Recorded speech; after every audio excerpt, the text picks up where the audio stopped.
Baik, terima kasih Bapak Ibu. Acara selanjutnya yaitu penyampaian materi sosialisasi persetujuan teknis pemenuhan baku mutu air limbah oleh narasumber yang telah hadir yaitu Bapak Suryanta Sapta Atmaja STPMSI dari Direktorat Pengendalian Pencemaran Air Kementerian Lingkungan Hidup dan Kehutanan. Waktu dan tempat dipersilakan kepada Pak Sapta. Oke, terima kasih Ibu Inci yang sudah mengantarkan kita semua untuk bersama-sama dalam forum Zoom meeting ini untuk kita mengenai tentang pertek ya. Dan terima kasih juga ini kami sudah diundang oleh Bu Ande dan tim ini karena sebenarnya saya masih ada kemarin itu masih ada acara di Surabaya Bu Ande, jadi baru pulang tadi pagi langsung ke sini. Terima kasih banyak Pak Sapta. Ya sudah nggak apa-apa, alhamdulillah bisa bergabung di sini. Oke, assalamualaikum warahmatullahi wabarakatuh. Selamat siang, selamat datang semua Bapak Ibu sekalian yang kami hormati, Bu Ande dan teman-teman semua dari DLH Provinsi dan juga DLH Kabupaten Kota. Ini saya lihat juga hadir dan juga Bapak Ibu sekalian dari pemakarsa atau perusahaan yang juga hadir cukup banyak. Ini saya lihat ada 420-an lebih ini yang hadir di forum ini. Moga-moga nanti bisa kita sharing informasi, bukan kami yang paling ngerti, bukan, tetapi adalah apa yang kami pahamin, apa yang kita berikan dalam satu kebijakan itu akan kita share di dalam forum ini. Oke, mohon izin saya ya mau share.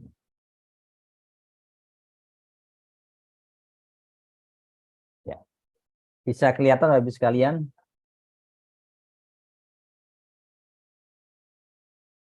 Masih loading, Pak.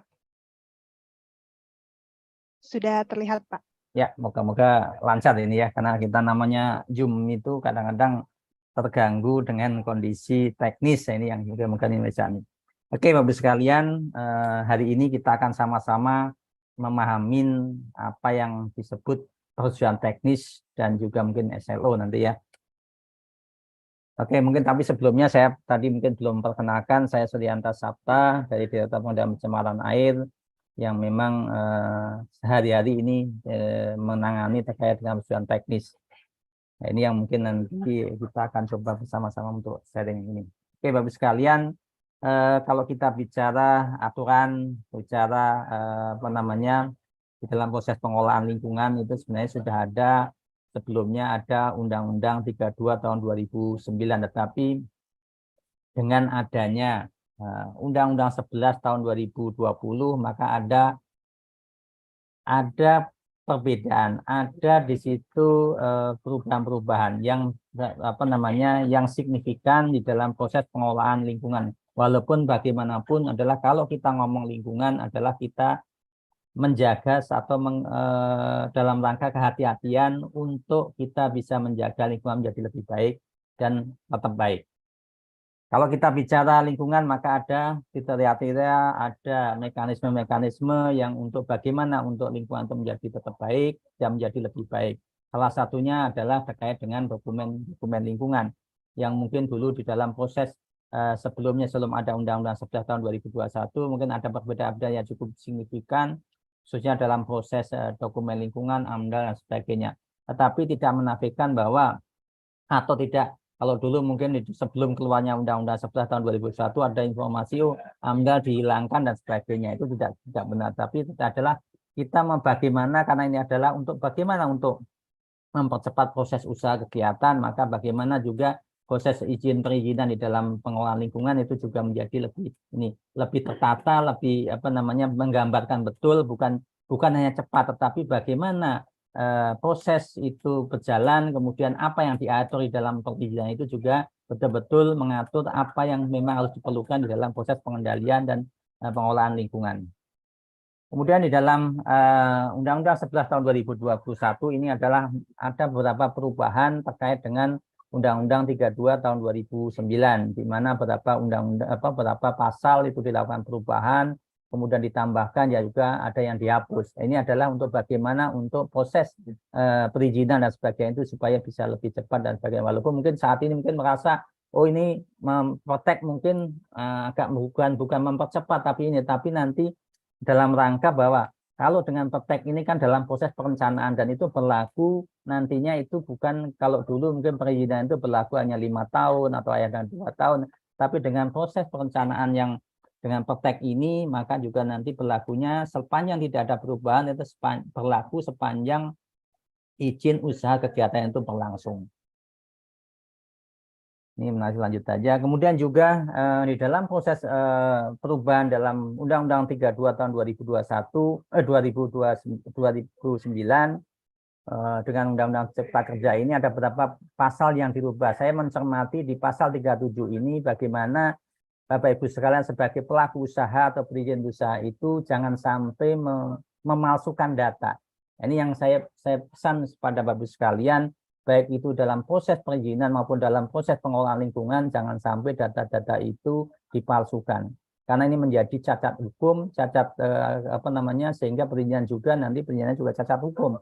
Ini kami tidak mau seperti itu. Maka juga di dalam proses penerbitan penerbitan kelayakan lingkungan, maka di sini adalah data itu sangat penting. Data itu menggambarkan apa yang ada di Bapak Ibu sekalian.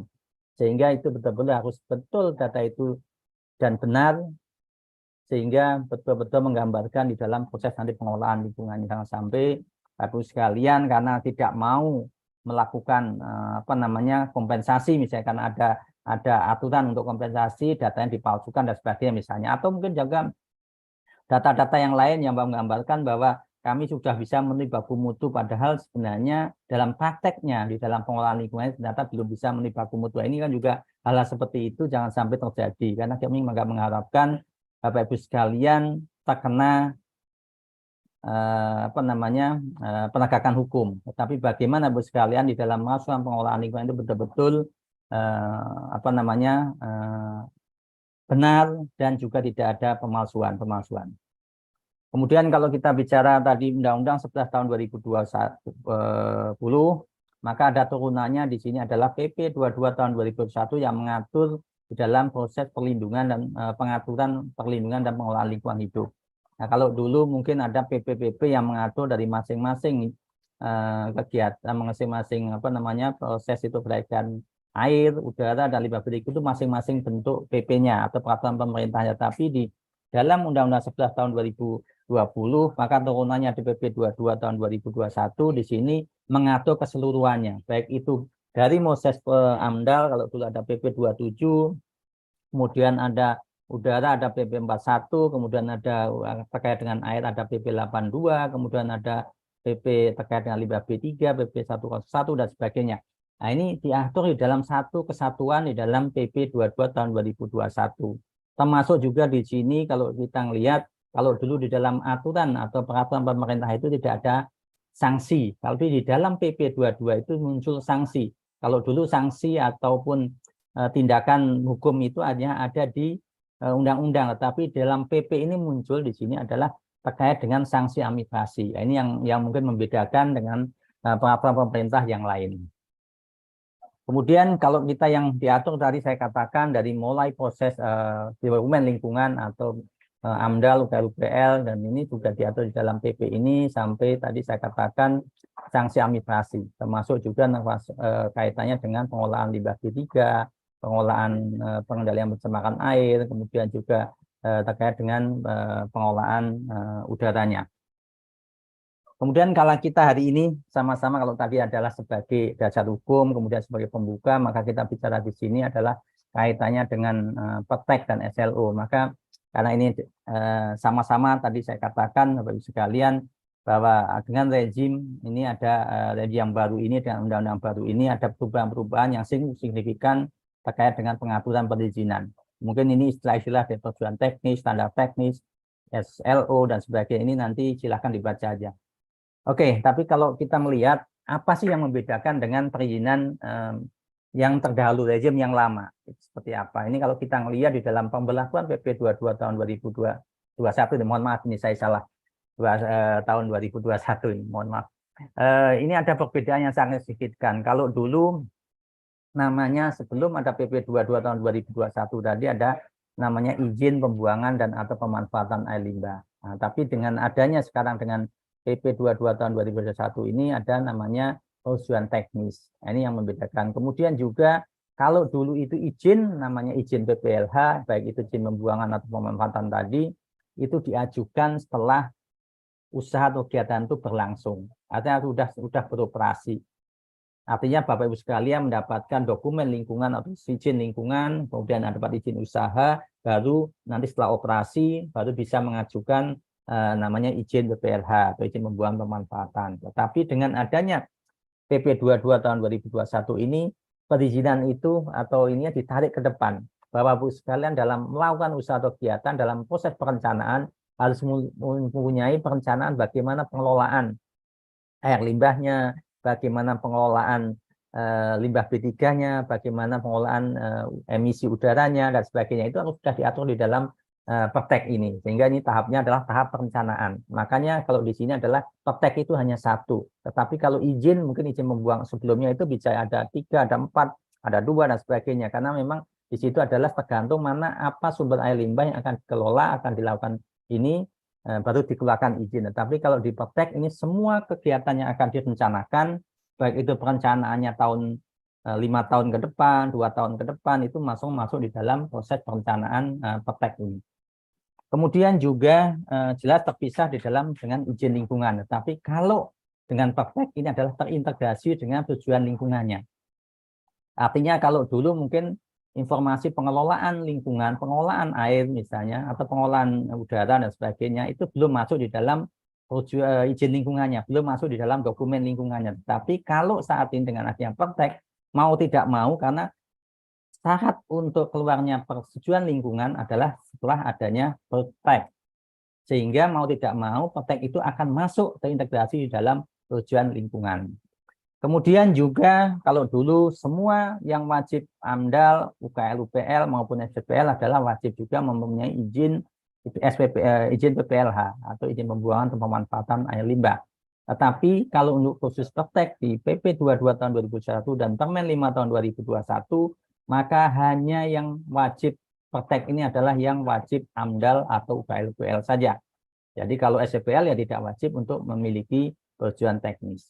Kemudian juga nanti setelah Bapak Ibu sekalian keluar perteknya yang akan beroperasi, maka Bapak Ibu sekalian wajib juga memiliki surat kelayakan operasional. Karena Bapak Ibu sekalian belum bisa beroperasi kalau belum ada surat kelayakan operasional. Artinya jangan sampai Bapak Ibu sekalian yang pemakarsa ini kalau sudah keluar perteknya dianggapnya sudah selesai. Padahal belum, karena pertek itu di dalam proses perencanaan. Kalau Bapak sekalian sudah beroperasi, maka di situ akan dilihat apakah pertek yang diusulkan atau yang dikeluarkan tadi sesuai dengan di lapangan atau tidak. Maka di situ akan dilihat kesesuaiannya. Kalau sesuai, maka juga akan keluar namanya surat kelayakan operasional. Tetapi kalau belum selesai, maka diberikan waktu untuk perbaikan, 1 kali perbaikan, dan nanti baru akan keluar SLO. Tapi kalau tidak bisa memenuhi apa yang ada di dalam perteknya, maka akan tidak keluar SLO, maka akan masuk dalam proses penegakan hukum. Artinya tidak bisa berjalan berusaha. Kemudian juga kalau kita ngomong pertek adalah bagian daripada instrumen untuk pengendalian. Karena kalau kita ngomong untuk mengendalikan pencemaran, untuk mengendalikan kerusakan, itu salah satu instrumennya adalah bagaimana kita mengendalikan dari sisi sumbernya, dari sisi sumber-sumber yang menghasilkan air limbah. Sehingga di sini adalah pertek ini kan dalam artian perencanaan tadi untuk melihat sumber-sumber mana saja yang potensi untuk terjadi pencemaran. Karena kalau tidak dikelola dengan baik, tidak diolah dengan baik, maka potensi untuk terjadi pencemaran sangat tinggi. Sehingga ini adalah melakukan proses untuk pengendalian pencemaran. Kemudian sekarang juga ini kaitannya dengan teman-teman dari pemerintah daerah dan pemerintah pusat. Karena sudah jelas di dalam PP 5 tahun 2021, kewenangan-kewenangan di dalam mengeluarkan pertek itu sudah jelas. Siapa yang harus mengeluarkan pertek? Ini jelas, jangan sampai nanti yang bukan menjadi kewenangannya dikeluarkan oleh Bapak Ibu sekalian maupun kami sebagai pemerintah pusat. Karena jangan sampai nanti itu menjadi kewenangan daerah, kewenangan kabupaten kota atau provinsi, pusat mengeluarkan, itu juga tidak benar. Maka di sini sudah jelas dalam PP 5 tahun 2021 mana saja yang menjadi kewenangan daerah, yaitu kabupaten kota itu adalah pemodal PMBN, dan sesuai perundang-undang kewenangannya perizinannya ada pada kabupaten kota. Karena memang ada beberapa PMBN yang menjadi kewenangan provinsi, ada yang menjadi kewenangan pusat, itu juga masih ada. Nah, ini maka harus dilihat. Kemudian juga dengan adanya Perpres 5 tahun 2021 ada sebagian kewenangan pusat yang didelegasikan ke pemerintah provinsi, yaitu terkait dengan pertambangan non-logam kecuali batu bara. Nah, ini kan diserahkan ke pemerintah provinsi. Nah, kalau pemerintah pusat adalah nanti adalah terkaitan dengan PMBN yang memang kewenangannya, perizinannya itu ada di pusat.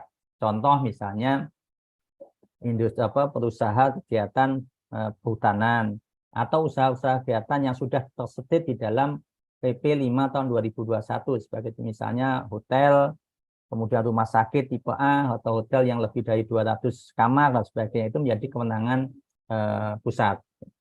Kemudian juga yang tidak ini adalah terkait dengan pemodalan PMA. Nah, semua PMA baik mungkin ini kok kecil aja, tetap kegiatan kecil, tapi kenapa harus ke pusat? Nah, tapi memang di dalam PP 5 tahun 2021 seluruh PMA itu harus dikeluarkan oleh pemerintah pusat. Tetapi kalau misalnya tadi kaitannya dengan PMBN, itu harus dilihat lagi, PMBN itu adalah menjadi kewenangan provinsi atau pusat atau juga kabupaten kota. Kemudian kalau kita bicara dalam proses praktek ini, yang pertama adalah kita lihat apakah dia wajib AMDAL UKL-UPL atau tidak. Kalau dia wajib AMDAL UKL-UPL dan dia akan melakukan pembuangan atau pemanfaatan air limbah ke lingkungan, maka dia wajib petek. Maka dari proses petek ini sudah dilihat, oh dia wajib. Maka dari situ dia harus melakukan proses penapisan mandiri. Apakah dari proses penapisan mandiri tadi akan kelihatan apakah dia harus menyusun dokumen kajian atau cukup dengan menyusun dokumen standar teknis. Karena dia akan melakukan pembuangan atau pemanfaatan, maka dia harus melihat apakah harus menyusun kajian teknis atau pembuangan standar teknis. Kemudian dari situ nanti akan dilihat dikeluarkan baik itu oleh menteri, kalau di pusat atau oleh gubernur, oleh provinsi atau bupati di kabupaten kota. Kemudian kalau kita bicara praktek juga ini juga terkait dengan kawasan. Jangan sampai nanti kami pemerintah pusat maupun pemerintah daerah provinsi kabupaten juga salah mengartikan di dalam proses pengeluaran prakteknya. Kaitannya dengan dokumen kawasan. Kalau dia itu adalah dokumen kawasannya adalah memang betul kawasan industri dan dia punya AMDAL kawasan dan tenan-tenannya masing-masing itu ada RKL rinci, maka yang mengeluarkan atau yang mengajukan prakteknya adalah pengelola kawasan. Dan yang mengeluarkan siapa? Tergantung pemodalan daripada pengelola kawasan tadi. Kalau misalnya dia pemodalan asing, ya yang mengeluarkan prakteknya adalah pusat. Kalau dia PMDN, tergantung nanti itu di PP 5-nya tahun 2001 apakah nanti menjadi kewenangan provinsi atau kabupaten kota, tergantung dari situ dilihat apakah dia dalam satu provinsi, dalam satu kabupaten atau apa. Ini kan dilihat nanti di PP 5 tahun 2021. Yang jelas yang mengajukan adalah pengelola kawasan. Walaupun mungkin masing-masing tenannya ada yang dia PMA, ada dia ya PMDN. Itu kalau pengelola kawasannya PMDN, maka juga itu menjadi kewenangan di daerah. Berbeda dengan kalau dia adalah coupling industri. Kalau coupling industri, maka dia adalah kawasannya punya AMDAL sendiri, kemudian tenan-tenannya juga punya dokumen sendiri, dokumen lingkungan sendiri. Nah, maka ini adalah nanti yang mengajukan per masing-masing yang punya dokumen tadi.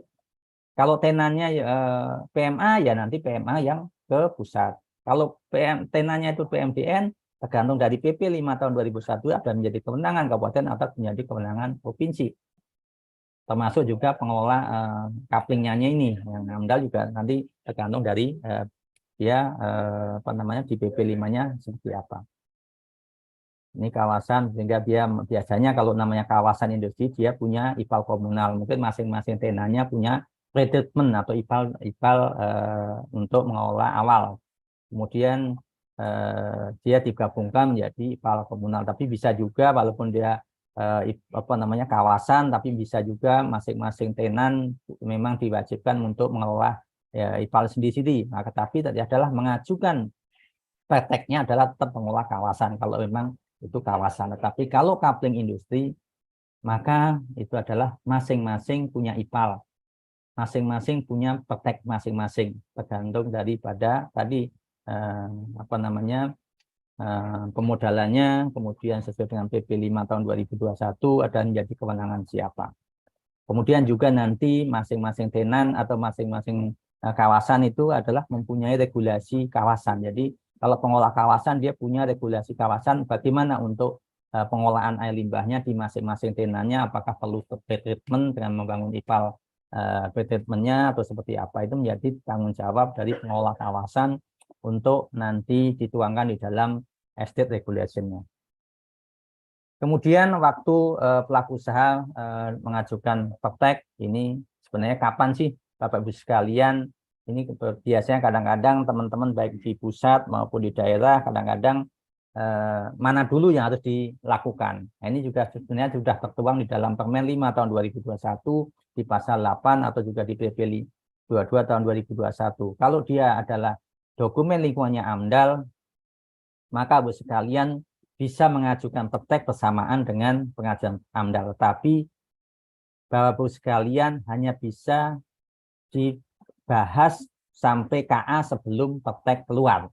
Tapi kalau akan membahas AMDAL, membahas RKLPL-nya, maka dokumen prakteknya sudah diselesaikan dulu. Nah, ini dulunya. Kemudian kalau dia dokumen UKL-UPL, maka Bapak sekalian wajib harus sudah selesai atau sudah mempunyai dokumen tujuan teknisnya atau sudah keluar prakteknya. Itu baru bisa mengurus dokumen atau persetujuan lingkungan untuk yang dokumennya UKL-UPL. Nah, kemudian kalau kita bicara standar teknis sesuai dengan Permen 5 tahun 2021, sebenarnya kalau kita mau nyusun dokumen, baik itu kajian teknis atau standar teknis, sebenarnya sudah ada format, sudah ada aturannya di dalam Permen 5 tahun 2021. Dari mulai kerja kegiatan sampai sistem manajemen lingkungan. Yang membedakan kajian teknis dan standar teknis adalah kalau kita ngomong kajian teknis, betul-betul kita memperkirakan dampak dan juga nanti rencana pengolahan dan pemantauan lingkungan itu betul-betul berdasarkan pada kajiannya. Bukan semata-mata Bapak sekalian mengambil apa yang sudah ada di secara standar teknologi maupun standar yang sudah ditetapkan oleh pemerintah. Tidak bisa seperti itu. Tapi betul-betul kita melihat bagaimana kondisi kegiatan yang akan nanti dilaksanakan situ, kondisi awalnya seperti apa, kemudian perakiraan dampaknya seperti apa, kemudian nanti bagaimana untuk bisa mendapatkan atau mendapatkan baku mutu yang baku mutunya itu nanti didasarkan pada hasil kajian. Tidak serta-merta kalau kita ngomong kajian, baku mutunya langsung bisa menggunakan baku mutu nasional, ya seperti itu. Tetapi adalah betul-betul menggunakan baku mutu berdasarkan kajian. Tapi kalau kita bicara standar teknis, maka di sini adalah karena memang sudah ada standarnya. Tapi kalau sudah ada baku mutu nasionalnya, maka bisa menggunakan baku mutu yang sudah ada. Tetapi kalau tidak ada, maka di sini yang mungkin bisa dikaji yang cukup atau dikaji cukup dengan yang kajian baku mutunya saja. Tidak perlu dengan zona awal, perakiraan dampak, dan sebagainya tidak perlu. Tetapi cukup dengan baku mutu untuk kalau memang belum ada baku mutu spesifiknya, maka menggunakan baku mutu kajian dengan berdasarkan pada karakter air limbahnya, kemudian juga kinerja dari IPAL-nya, dan juga nanti mungkin terkait dengan badan air penerima atau seperti apa pengelolaannya. Kemudian kalau kita bicara pembuangan air limbah, ini yang saya akan tekankan di sini bagaimana karena ini tadi kaitannya nanti dengan kompensasi, maka kita harus dilihat bagaimana proses untuk melakukan penapisan mandiri dalam proses pembuangan. Yang pertama adalah kita melihat apakah dari kegiatan yang akan kita lakukan pembuangan ini masuk dengan kategori pencemar tinggi atau tidak, potensi pencemar tinggi atau tidak. Ini sudah ada di list di lampiran 1 Permen 5 tahun 2021. Kalau sudah masuk dalam list, mau dia hanya menghasilkan air limbah domestik atau menghasilkan hanya dengan air limbah yang cukup sedikit, tapi udah masuk list, maka mau tidak mau harus melakukan kajian teknis. Jadi tidak hanya melakukan dengan standar teknis. Kemudian kalau tidak akan melakukan pembuangan, sebenarnya ini kan juga agak terputus dengan flowchart di sini. Di sini kalau kita mencemar tinggi maupun juga pencemar tinggi, kalau melakukan pembuangan maka tidak berhenti di bahwa dia hanya cukup dengan kajian teknis atau standar teknis. Tetapi akan dilihat apakah lokasi pembuangan itu sudah ada penetapan alokasi beban atau belum. Kalau sudah ada penetapan alokasi bebannya, apakah alokasi bebannya itu sudah terlampaui atau belum? Sebagai contoh misalnya Sungai Citarum. Sungai Citarum sudah ada penetapan dengan Permen LHK, sudah ada penetapan alokasi beban. Di sana jelas sudah terlampaui alokasi bebannya. Maka mau tidak mau hanya ada 4 kesempatan Ibu sekalian untuk pengolahan air limbahnya. Yang pertama adalah dimanfaatkan seluruhnya air limbahnya, kemudian di pihak ketiga kan, artinya tidak perlu petek, atau dimanfaatkan sebagian dan dilakukan pembuangan sebagian, sehingga tapi perlu dengan kajian kompensasi.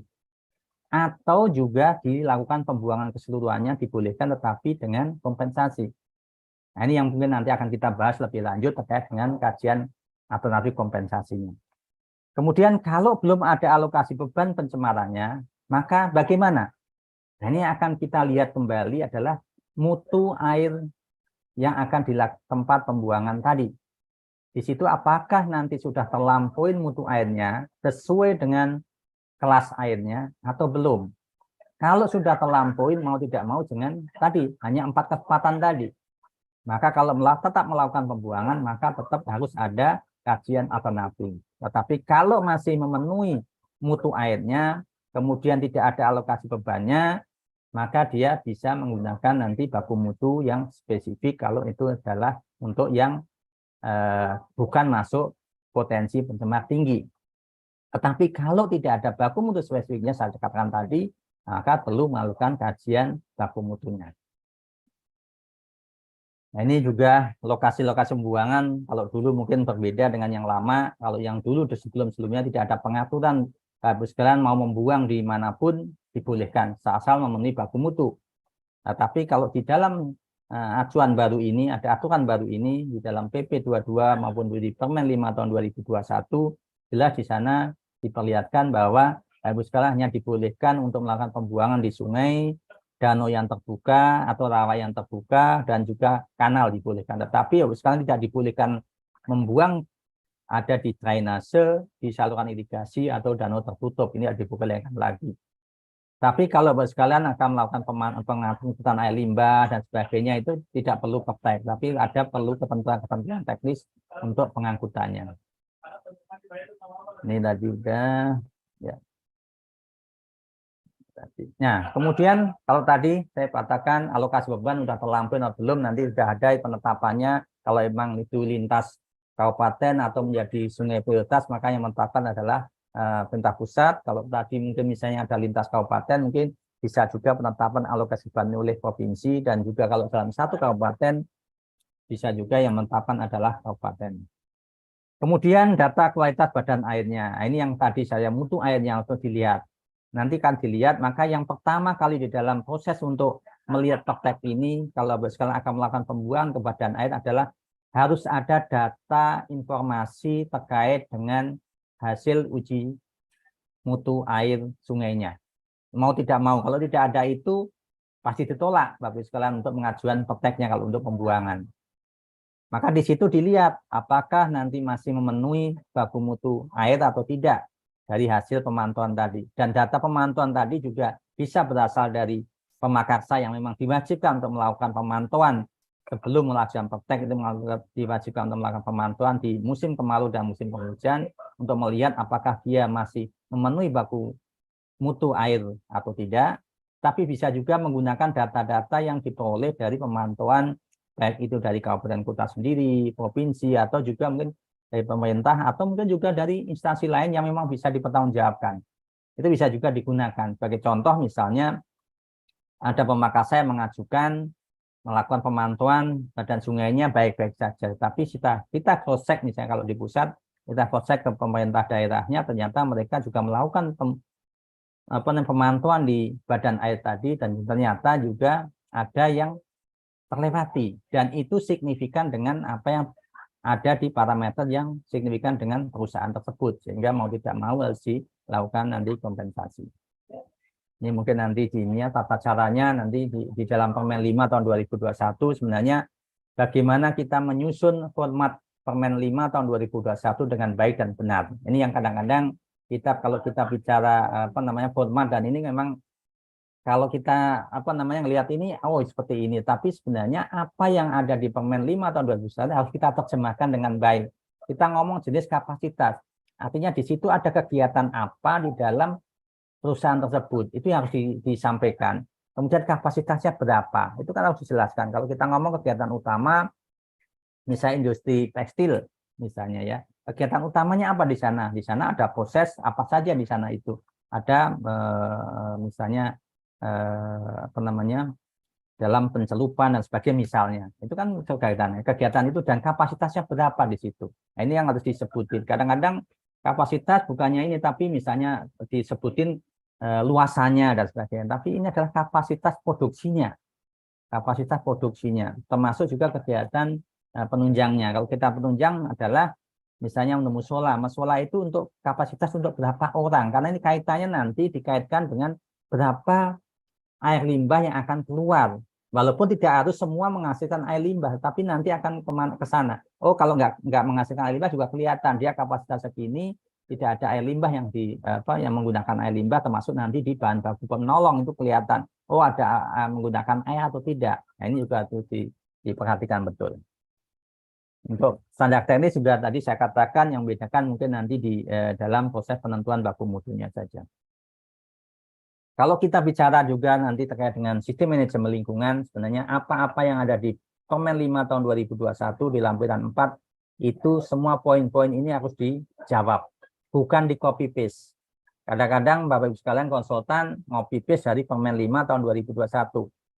Tetapi adalah ini betul-betul menjawab apa yang dilakukan oleh pihak perusahaan terkait dengan ruang lingkup. Ruang lingkup apa di dalam proses pengendalian pencemaran air di tempat Bapak Ibu sekalian. Terkait dengan kebijakan apa yang dibuat pihak perusahaan untuk pengelolaan pengendalian pencemaran airnya. Harus jelas di situ, bukan kebijakan yang diatur oleh pemerintah, misalnya dengan permen itu bukan, tetapi kebijakan yang dibuat oleh pihak perusahaan untuk pengendalian pencemaran air. Misalnya ada peraturan direktur, peraturan misalnya. Nah, itu kan bisa untuk misalnya untuk efisiensi air dan sebagainya misalnya, atau seperti apa, itu harus ada muncul di situ. Kemudian ini sebagai contoh, misalnya kegiatan kapasitas, kita ngomong contoh sawit ini saya punya, tapi nanti hal yang lain bisa diinikan. Ini bahan baku penolong juga nanti bisa di ini seperti apa bahan misalnya, oh kegiatan ini bahan bakunya apa, bahan penolongnya aja apa, jumlahnya berapa, harusnya lebih jelas lagi. Kemudian layout juga harus lebih jelas. Kemudian juga ini kaitannya dengan kalau kita ngomong praktek ini yang paling utama adalah kita harus lihat sumber-sumber air limbahnya dari mana saja. Kemudian air limbah itu berapa besarnya. Nah, ini harus dihitung neraca airnya, istilahnya nanti neraca airnya. Harus dilihat, oh dari sumber ini menghasilkan air limbah segini. Dasarnya apa untuk perhitungan ini? Nah, ini kan harus ada. Kalau kita ngomong orang, maka misalnya untuk penggunaan domestik itu misalnya dari laundry berapa, dari dapur berapa, dari kegiatan ibadah berapa, itu kan ada dasarnya, ada SNI-nya atau dasar ini harus itu, dan itu harus dihitung dasarnya ini. Nah, itu harus betul-betul. Kemudian juga ada proses infiltrasi, proses evaporasi itu diperhitungkan juga. Kadang-kadang di dalam proses penentuan neraca air ini ya berapa input, output langsung keluar sama. Padahal ada proses di situ, ada terserap oleh produk sendiri. Artinya ada yang terevaporasi, terinfiltrasi, tidak terinformasikan. Sebagai contoh, kalau kita ngomong mandi itu kan kita mandi berapa yang kita pakai, pasti ada yang nempel di badan, ada yang terevaporasi, ada yang terinfiltrasi ke bawah, atau mungkin nah itu akhirnya air limbah yang menjadi air limbah berapa, itu harus jelas. Itu. Ini kadang-kadang Ibu sekalian, konsultan sebagainya, tidak itu, hanya melihat balannya aja, tapi nggak ngelihat kemana saja, balan itu kemana saja. Apakah yang masuk dan yang keluar itu sama atau tidak. Sama dalam arti ada yang proses yang lain juga, yang tadi ada evaporasi, infiltrasi, dan sebagainya. Kemudian juga kalau kita pertambangan, kita menggunakan catchment area, atau mungkin wilayah-wilayah kegiatan yang memang dia limbahnya itu dominannya dari air limbah yang dari curah hujan, maka dilihat adalah catchment areanya. Kemudian kalau kita bicara baku mutu, maka baku mutu di sini adalah kaitannya dengan kajian, maka nanti baku mutu itu adalah berlaku pada lokal di situ. Jadi baku mutu betul-betul hasil kajian dan berlaku hanya untuk industri itu. Mungkin industri sama bisa saja terjadi baku mutunya berbeda, karena memang dari hasil kajiannya, dari hasil perhitungan, dari hasil modelingnya berbeda dengan kegiatan yang di tempat yang lain. Sehingga berlaku hanya untuk kajian atau baku mutu lokalnya. Dan baku mutu juga sebagai pedoman juga saat ini hanya yang berlaku adalah baku mutu yang ditetapkan oleh menteri saja. Kalau dulu mungkin ada penetapan dari gubernur dan sebagainya, itu tidak berlaku lagi. Walaupun itu bisa dimanfaatkan, bisa dipakai juga sebagai nanti acuan misalnya di dalam proses kajiannya, terutama misalnya parameter dan sebagainya. Bisa aja parameter yang di baku mutu nasional justru malah lebih sedikit daripada baku mutu yang dulu daerah. Itu bisa menjadi nanti bahan kajian untuk baku mutu yang lokalnya. Ini juga bisa nanti dari kaji potensi pertumbuhan tinggi. Nah, ini nanti aja nih yang hitungan-hitungan. Silahkan nanti kalau mau ini apakah dengan neraca massa atau dengan modeling, silahkan juga. Kemudian untuk pemanfaatan juga sebenarnya kalau pemanfaatan mungkin lebih tidak terlalu rumit, tetapi yang penting adalah bagaimana kita menyikapi daripada proses untuk pemanfaatan. Mau dimanfaatkan untuk apa? Sumbernya dari mana? Kalau pemanfaatan ini adalah sumbernya dari kegiatan yang menghasilkan infeksius, maka dia wajib harus melakukan kajian teknis. Yang tadi harus melihat zona awalnya, perakhiran dampaknya dan sebagainya harus muncul di situ. Karena kita ngomong kajian teknis. Itu kalau dia menghasilkan air limbahnya ada infeksiusnya, dan di sini adalah rumah sakit dan sebagainya, itu maka wajib untuk melakukan kajian. Kemarin kalau Bapak Ibu sekalian akan memanfaatkan untuk nutrisi, maka juga perlu kajian. Karena di sini adalah apakah bermanfaat untuk tanaman atau untuk budidaya tanaman ya. Apakah masih bermanfaat atau tidak, maka perlu ada kajiannya. Karena bukan sekedar hanya air itu dimanfaatkan tanpa ada manfaat untuk sebagai penambah nutrisi ya, tidak perlu kajian, karena ya misalnya untuk penyiraman maka cukup dengan standar teknis.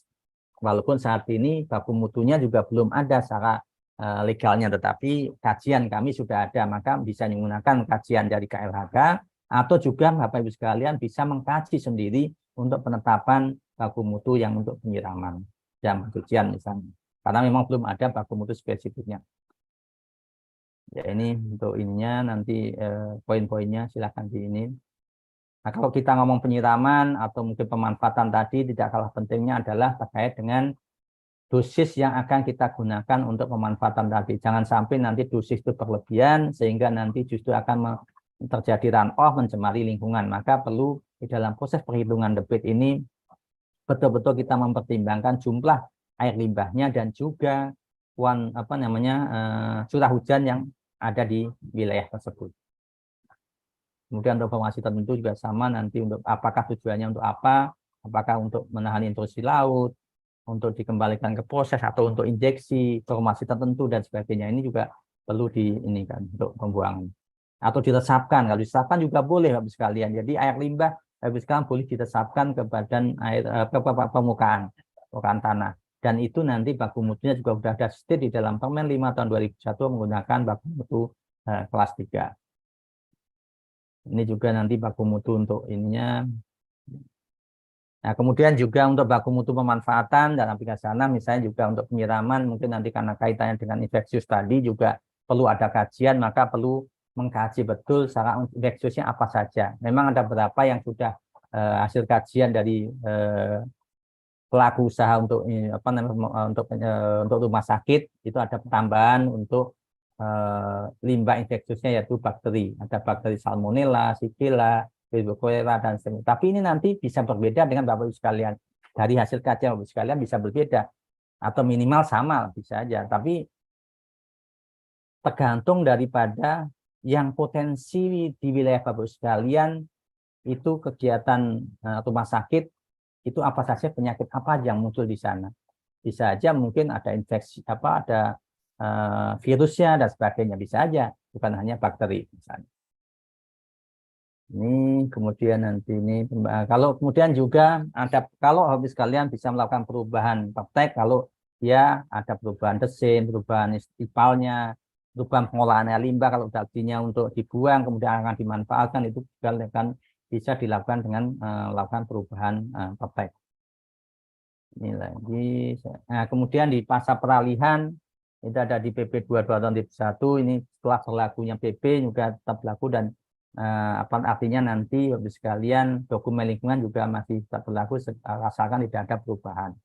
Kemudian di pasal 53 tahun Permen 5 tahun 2021 ada beberapa perubahan pasal peralihan di situ, di mana kalau Bapak sekalian sudah punya izin pembuangan atau pemanfaatan air limbah sebelum keluarnya PP 22 tahun 2021 dan masih berlaku setelah 2 Februari 2021, maka izin tersebut tetap dianggap sebagai praktek dan SLO dan tidak perlu mengajukan perpanjangan daripada izinnya, dan itu dianggap sebagai, karena sudah dianggap sebagai praktek dan SLO.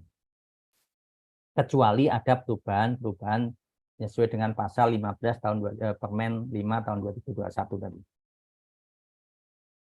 Nah, ini mekanismenya mungkin berbeda. Nah, ini mungkin ini yang akan saya inikan kompensasi Bapak sekalian. Kalau tadi dikatakan Bapak sekalian, kalau akan melakukan pembuangan air limbah, maka dilihat lagi adalah mutu airnya atau alokasi bebannya. Apabila sudah terlewati, maka mau tidak mau Bapak sekalian, kalau tetap akan melakukan pembuangan, maka harus ada kompensasi. Kompensasinya apa? Ya, nanti akan kita lihat. Nah, ini dasar hukumnya sebenarnya sudah ada di dalam PP 22 tahun 2021 di pasal 134 ayat 4. Kemudian juga ada di Permen 5 tahun 2001 di lampiran 1 ada pertanyaan-pertanyaan di sana. Itu yang memang menjadi dasar hukum di dalam proses kompensasi ini. Nah, kemudian kalau tadi apa sih sebenarnya yang kenapa diwajibkan kompensasi? Nah, Bapak Ibu sekalian, kalau tadi mutu air atau alokasi beban sudah terlewati, maka Bapak Ibu sekalian wajib untuk melengkapi dengan kajian kompensasi apabila melebihi baku mutu daripada mutu airnya. Artinya kalau Bapak sekalian tetap melakukan pembuangan dan mutu air yang ada di sungai tersebut sudah terlewati, terlampaui, dan itu adalah ekuivalen atau sesuai dengan parameter yang akan dibuang oleh Bapak Ibu sekalian dari perusahaan Bapak Ibu sekalian, maka wajib untuk melakukan kompensasi. Tujuannya apa? Kompensasi ini adalah agar menjaga agar beban pencemaran di badan air permukaan yang digunakan sebagai alur pembuangan tadi adalah minimal sama dengan kondisi existing sebelum ada kegiatan. Artinya saat ini Bapak Ibu sekalian kondisinya mungkin sudah tercemar, tapi tercemar masih kondisi seperti ini. Tapi dengan adanya Bapak Ibu sekalian akan melakukan pembuangan di sana, pasti nanti akan menambah beban pencemarannya.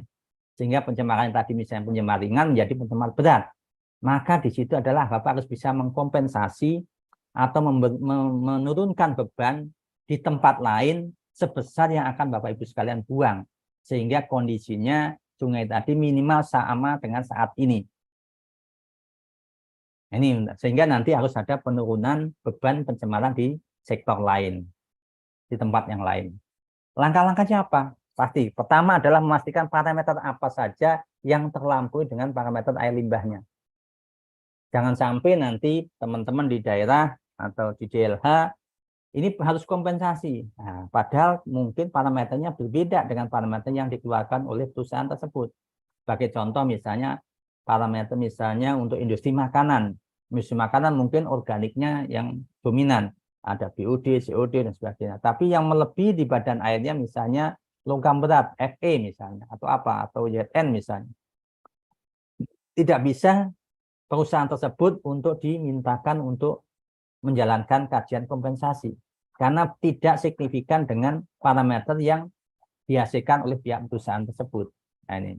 Setelah itu nanti harus cari kegiatan atau kompensasi. Kalau udah tahu, oke, ada parameter yang terlampaui, maka perusahaan harus bisa mencari alternatif untuk kegiatan kompensasinya. Baru nanti setelah itu, setelah kita inventarisir, oh kira-kira saya akan menggunakan membentuk atau bentuk kompensasinya seperti ini. Dipilih targetnya. Kemudian setelah itu cari lokasi. Tetapkan lokasi tersebut, termasuk nanti ini dilengkapi dengan peta ya, bukan hanya oh di sana gitu. Baru nanti setelah itu nanti ada proses perhitungan untuk penurunan bebannya dengan kompensasi berapa. Saya melakukan kompensasi membangunkan IPAL komunal di wilayah hulunya, misalnya bisa menurunkan beban BUD berapa misalnya. Kalau misalnya BUD yang melewati dan itu signifikan dengan parameter BUD yang ada di perusahaan tersebut.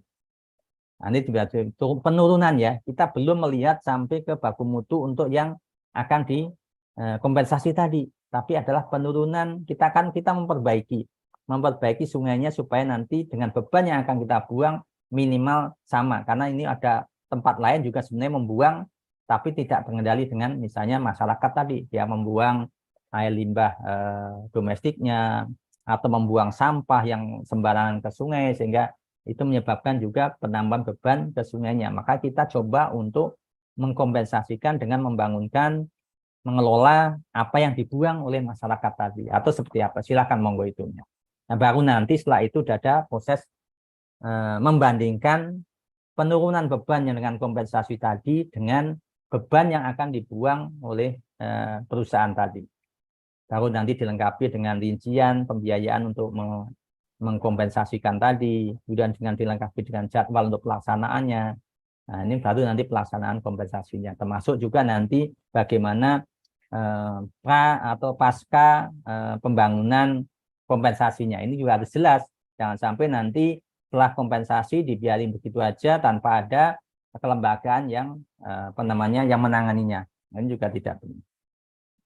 Nah, ini contoh-contoh alternatif kompensasinya nanti apakah dengan membangun IPAL domestik, membangun pembangunan IPAL skala kecil, misalnya dengan membangunkan IPAL industri tahu tempe dan sebagainya, atau membangunkan biodigester, misalnya di sana banyak ternak, bisa gunakan juga dengan biodigester atau biodigester untuk sampah organik untuk masyarakat, bisa juga.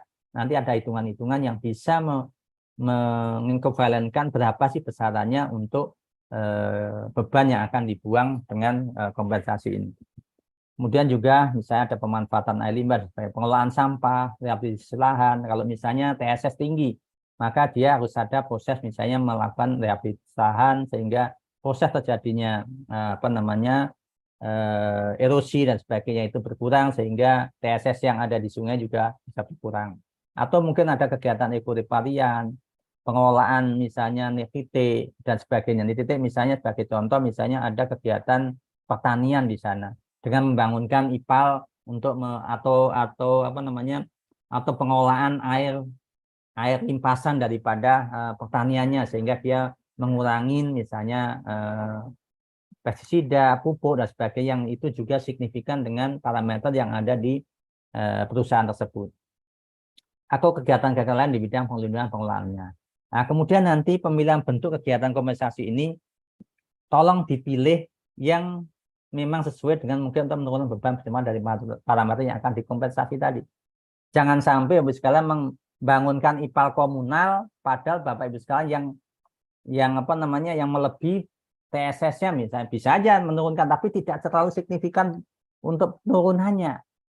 Misalnya membangunkan IPAL komunal padahal TSS yang tinggi yang melebihi. Bisa menurunkan TSS IPAL komunal tapi mungkin sangat kecil dibanding misalnya dengan melakukan penanaman rehabilitasi lahan misalnya. Nah, ini aku harus betul-betul di dalam proses pemilihan kompensasi ini betul-betul dilihat dan nanti itu. Kemudian juga target harus jelas dengan parameter yang dikompensasi, misalnya jumlah orang, warga, luasan, jumlah ternak dan sebagainya. Ini harus nanti ada hitungan-hitungannya.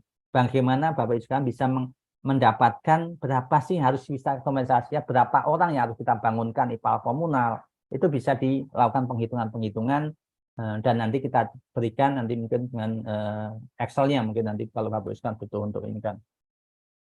Kemudian pemilihan lokasinya. Nah, ini karena tadi walaupun ini proses perencanaan, karena harus ada kompensasi, maka juga harus jelas di mana dia akan melakukan kompensasi tadi.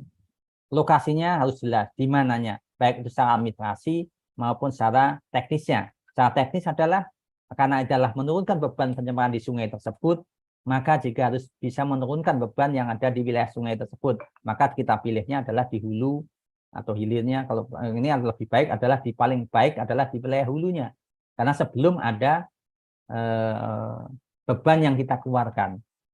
Kemudian juga bisa aja di segmen di badan air penerimanya, atau kalau tidak susah sekali juga bisa di daerah aliran sungainya, dasnya.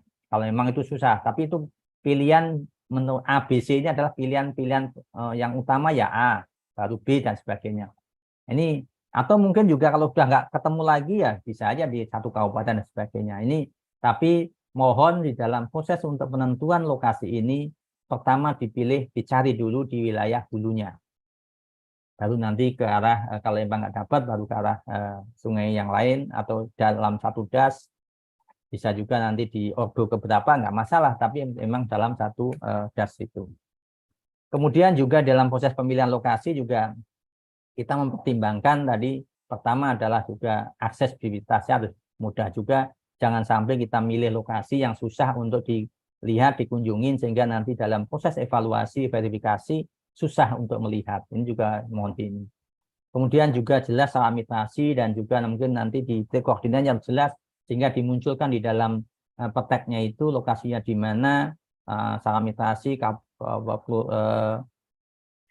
kabupaten, kecamatan, kemudian desa dan sebagainya harus jelas.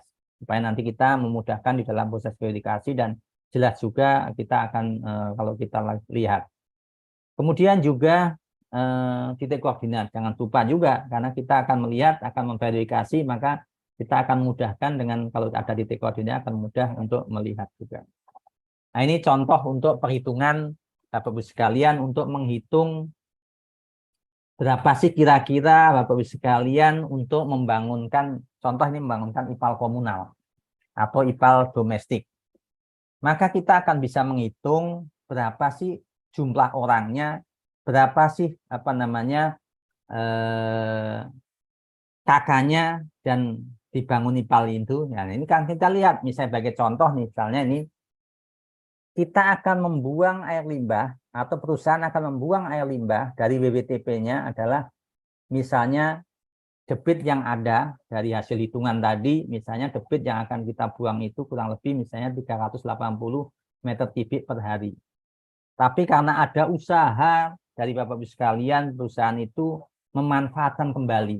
Ada upaya untuk memanfaatkan kembali sebesar 30% misalnya.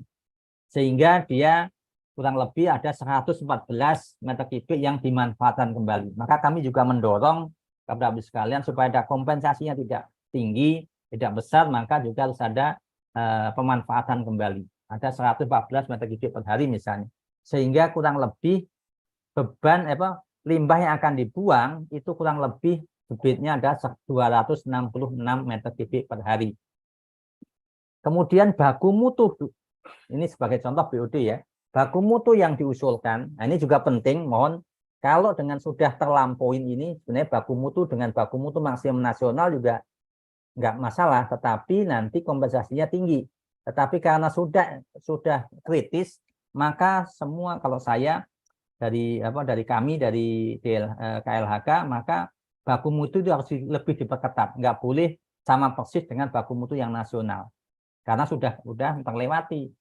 Walaupun dalam hitungan kalau kita hitung dengan kacamata udah nggak bisa gitu. Mau kecil mau besar juga nggak akan masuk gitu kan. Nah, maka kita harus memperketat daripada baku mutu yang akan dibuang ini. Maka di sini usulannya misalnya BOD-nya 60. Sehingga kita bisa menghitung beban pencemaran yang akan dibuang ke sungai tadi oleh PT. atau perusahaan ini misalnya tinggal konsentrasi dikalikan debit, maka ketemu kurang lebih 15,96. Kemudian juga ada mempertimbangkan efisiensi IPAL, misalnya bisa aja ini. Efisiensi IPAL-nya ternyata hanya 90%, maka ada penambahan 1,60 kg per hari. Sehingga IPAL dari IPAL tadi yang akan dibuang ke badan air, BOD-nya kurang lebih misalnya 17,56 kg per hari. Nah ini dari 17,56 ini kita akan kompensasikan, kita akan buatkan kompensasi untuk menurunkan beban itu kira-kira berapa orang. Karena kita akan bangunkan domestik, maka kita bisa menggunakan faktor emisi BOD. Kalau ini karena domestik bisa menggunakan faktor emisi ada 0,040 kg per hari. Sehingga kira-kira dibutuhkan untuk menurunkan kurang lebih 17,56 kg per hari tadi, kurang lebih kalau dengan hitungan ini 439 jiwa.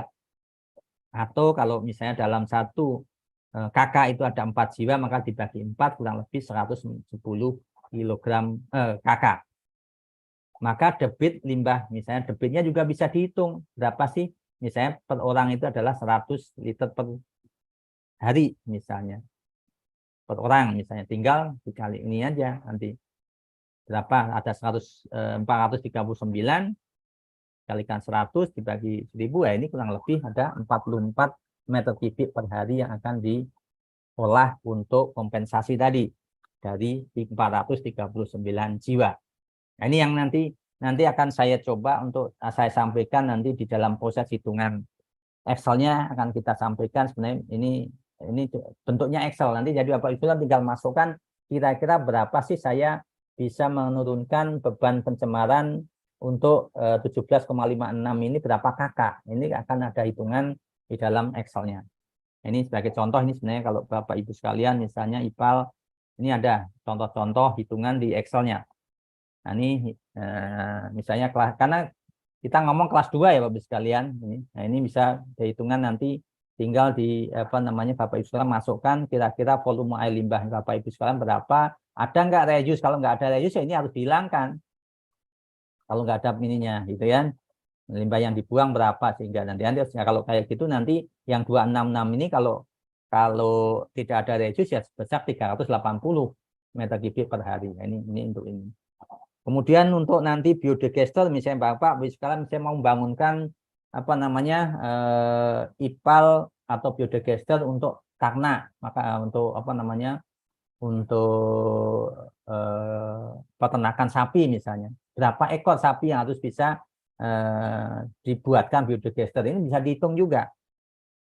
Atau mungkin kalau kami menyarankan juga di dalam proses penetapan kompensasi itu misalnya pada tempat-tempat yang terfokus yang cukup banyak di situ misalnya. Tadi misalnya mau bangunkan IPAL domestik, kalau bangunkan dari masing-masing kakak tadi mungkin agak susah. Tapi kalau misalnya kita bangunkan IPAL di wilayah terfokus misalnya sekolahan, kemudian pesantren, itu kan terfokus orangnya banyak dan nanti pengelolaannya juga lebih mudah. Karena nanti bisa kita serahkan kepada pengelola kawasan tersebut, pengelola pesantren, pengelola sekolah, dan sebagainya. Kemudian juga kalau misalnya sampah juga sebenarnya bisa juga dengan hitungan, misalnya Bapak-Ibu sekalian, berapa sih sampah yang bisa diturunkan dengan pengelolaan sampahnya. Tapi yang jelas ini harus pengelolaan sampahnya seperti apa. Jangan sampai seperti saya kemarin melakukan evaluasi, perusahaan itu melakukan pengolahan sampah dengan bank sampah. Bank sampah itu kan hanya untuk menyimpan. Tapi kalau ini kan bagaimana untuk bisa menurunkan misalnya BOD. BOD ya artinya sampah organik. Sampah organiknya dikelola apa? Apakah dikomposkan atau dibuat biodegester dan sebagainya. Sehingga nanti bisa dihitung kira-kira berapa estimasinya untuk orang yang bisa menghasilkan limbah sampah organiknya. Ini harus bisa diintik juga. Nanti bisa ini menjadi contoh. Kemudian kalau kita ngomong rehabilitasi juga nanti ada proses hitungan erosinya berapa, TSS-nya kemudian nanti diequivalentkan dengan TSS berapa, ini Bapak Ibu sekalian nanti bisa mencontoh di sini. Ini kemudian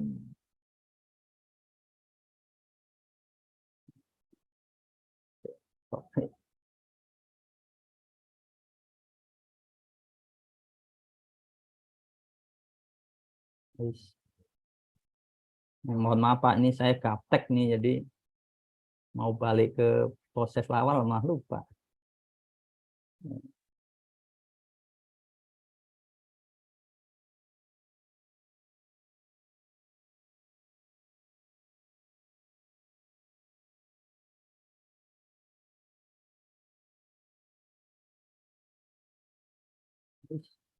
Lupa.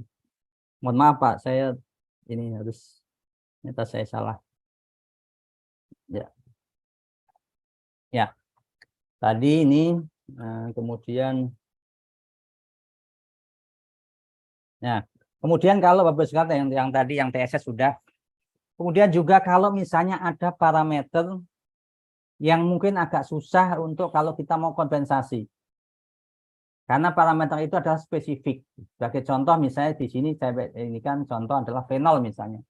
Fenol kalau kita ini kan, wah nanti mau kompensasinya apa ya? Atau logam berat misalnya. Ini kan sulit. Maka kita bisa menggunakan dengan, kalau orang kimia mungkin tahu dengan proses apa namanya perhitungan stoichiometry. Itu bisa diekuivalenkan. Sehingga misalnya kita contoh ini adalah fenol.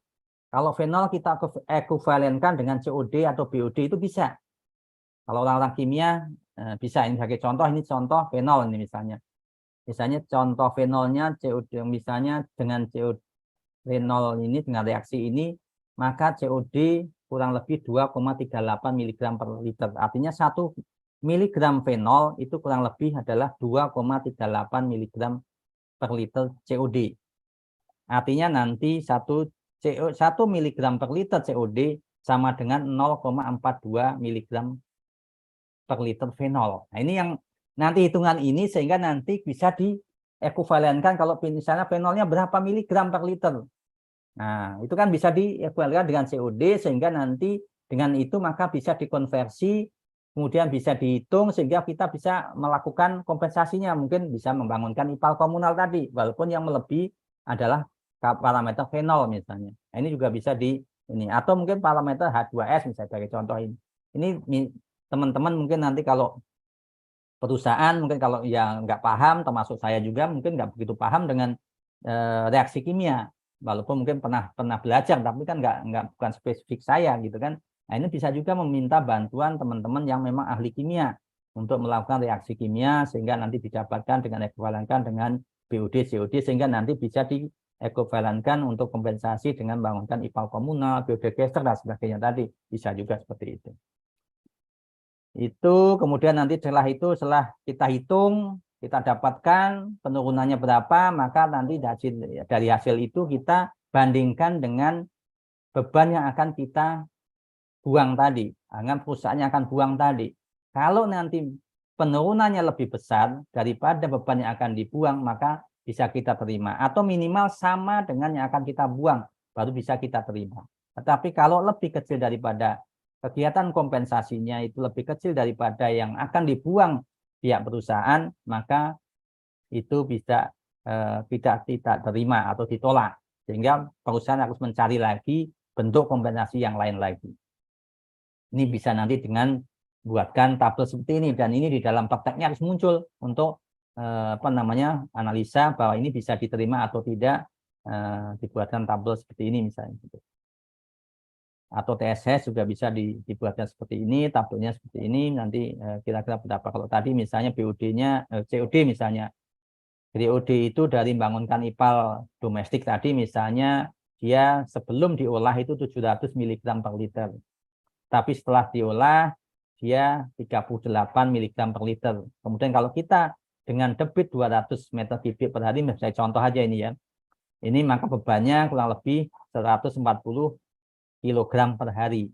Nah, kemudian kalau dengan diolah, dengan adanya WWTP kompensasi tadi, ternyata turun menjadi 38 tadi, sehingga bebannya kurang lebih 7,6 kilogram per hari. Sehingga ada penurunan dari 140 kilogram per hari menjadi 7,6 per hari, itu penurunannya adalah sebesar 132,4.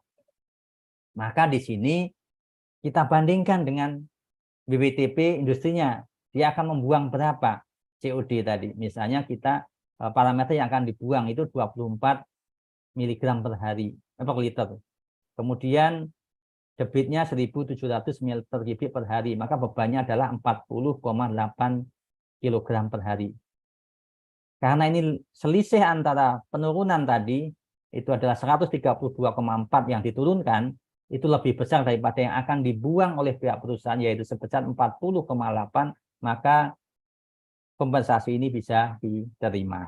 Mungkin itu bagi TSS juga bisa diinikan. Nah, kemudian juga kewajiban nih. Nah, ini juga tadi saya katakan jangan sampai nanti membuat kompensasi tapi berhenti sudah hilang begitu aja. Maka juga ada kewajiban penanggung jawab kegiatan untuk melakukan kompensasi tadi untuk menetapkan penanggung jawabnya. Kemudian menyediakan pembiayaan.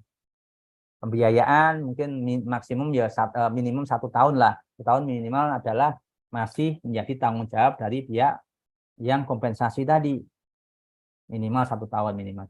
Kemudian juga yang tidak pentingnya adalah ada kelembagaannya. Yang penting itu. Kalau memang belum ada, maka nanti harus dibentuk kelembagaannya yang memang bisa nanti melakukan perawatan dan juga ininya. Ini harus ada, sehingga nanti misalnya apa komunitas, apa tadi misalnya kalau sekolah itu juga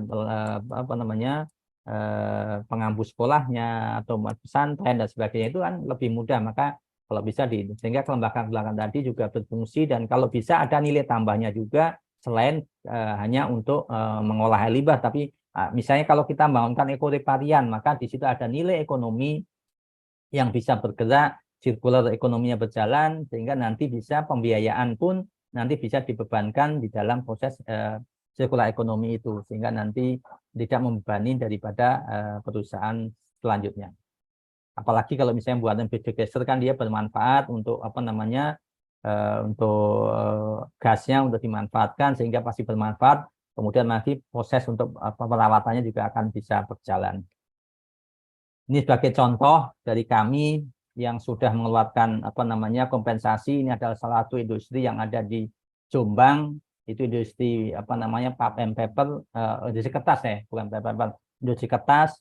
Dia akan melakukan pembuangan di Sungai Berantas dan sudah terlampaui Sungai Berantasnya, maka ada kewajiban dia membangunkan penurunan beban pencemaran tadi, dan dia membangunkan IPAL komunal di pesantren Darul Ulum. Nah, ini sudah berjalan dan alhamdulillah diresmikan oleh bupatinya. Walaupun di sini ngomongnya CSR ya, mau ini aja sebenarnya, ini kan menjadi kewajiban dia, bukan CSR sebenarnya kan. Ini, tapi ya udahlah, itu yang penting adalah kewajiban dia terpenuhi. Itu aja dari saya. Silahkan nanti kalau mau diskusi lebih banyak, silahkan monggo. Terima kasih. Assalamualaikum warahmatullahi wabarakatuh.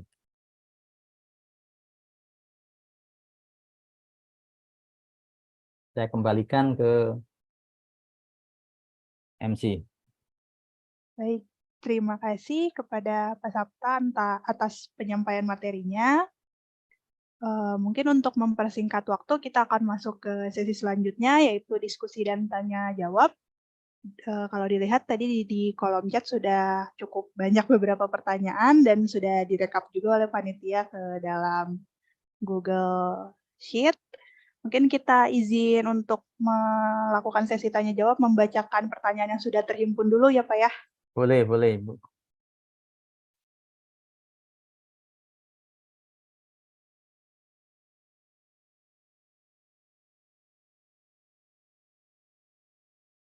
Nah, sudah terlihat ya. Bentar, Mungkin saya ngambil kacamata dulu ya, Bu ya. Oh iya, Kelihatan. boleh silakan Pak. Kacamata. Ini ada beberapa pertanyaan yang dari kolom chat Zoom maupun juga dari YouTube. Ya, oke.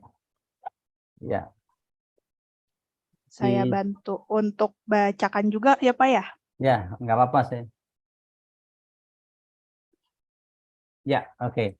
Langsung saya jawab ini apa enggak, Mbak? Boleh Pak, untuk yang pertama ini pertanyaan dari Pak Hamid ya. Apakah setelah Pertek air limbah terbit sudah diperbolehkan membuang air limbah atau harus menunggu SLO terbit? Dan jika tidak diperbolehkan, bagaimana agar menghasilkan air limbah untuk dapat diuji sebagai syarat mendapatkan SLO-nya? Ya, begini. Jadi kalau sudah keluar Pertek, itu dibolehkan membuang tapi hanya dalam rangka uji coba. rangka uji coba, maka di situ ada diberikan waktu. Kalau di kami adalah diberikan waktu uji coba itu 2 bulan. Setelah 2 bulan, maka mestinya harusnya segera untuk meminta diverifikasi untuk SLO sehingga nanti kita akan lakukan verifikasi, dan kalau dia sudah layak nanti secara teknisnya, secara baku mutu dan sebagainya, kemudian apa yang di dalam prakteknya sudah sesuai, maka dibolehkan atau dikeluarkan keluarkan SLO sehingga dia dibolehkan untuk melakukan operasional. Tapi kalau di dalam prakteknya kemudian dia sudah melakukan uji coba, kemudian diverifikasi SLO, ternyata ada yang tidak sesuai baik baku mutu misalnya, maka dia kewajiban untuk memperbaiki, diberi waktu 1 kali perbaikan. Silakan waktunya nanti disesuaikan dengan perbaikannya seperti apa. Tetapi kalau ada ketidaksesuaian itu yang memang itu harus dilakukan perubahan praktek, maka dilakukan perubahan praktek. Sebagai contoh misalnya ada sumber-sumber air limbah yang tidak masuk atau tidak terlingkup dalam praktek sebelumnya. Karena makanya kalau kita melakukan pembahasan, mohon disampaikan tolong sumber-sumber air limbah yang ada di sana tolong terlingkup semuanya. Walaupun itu mungkin mau direncanakan 1 tahun atau 2 tahun ke depan misalnya, nggak apa-apa, harus dimunculkan semua dulu. Supaya jelas nanti jangan sampai nanti sudah diverifikasi ke lapangan ternyata ada sumber-sumber air limbah yang belum terlingkup sehingga diminta untuk melakukan perubahan praktek. Nah, ini kan perlu waktu lagi dan tidak boleh untuk pembuangan gitu loh. Maka kalau sudah waktunya untuk diverifikasi SLO, maka kita sebagai pemerintah yang mengeluarkan perda berkewajiban untuk memperingatkan bahwa mereka sudah akan selesai uji cobanya. Maka kewajiban daripada Pemakassar menjawab surat itu, bisa menyampaikan informasinya kenapa belum melakukan pengajuan verifikasi SLO. Oh, karena belum terbangun. Atau belum pembangunannya belum selesai. Kan bisa aja, itu kan namanya perencanaan, bisa aja mundur dari perencanaannya. Nah, itu kan, tapi tolong diinformasikan kepada yang memberikan mengeluarkan prakteknya. Ya. Kemudian nomor 2,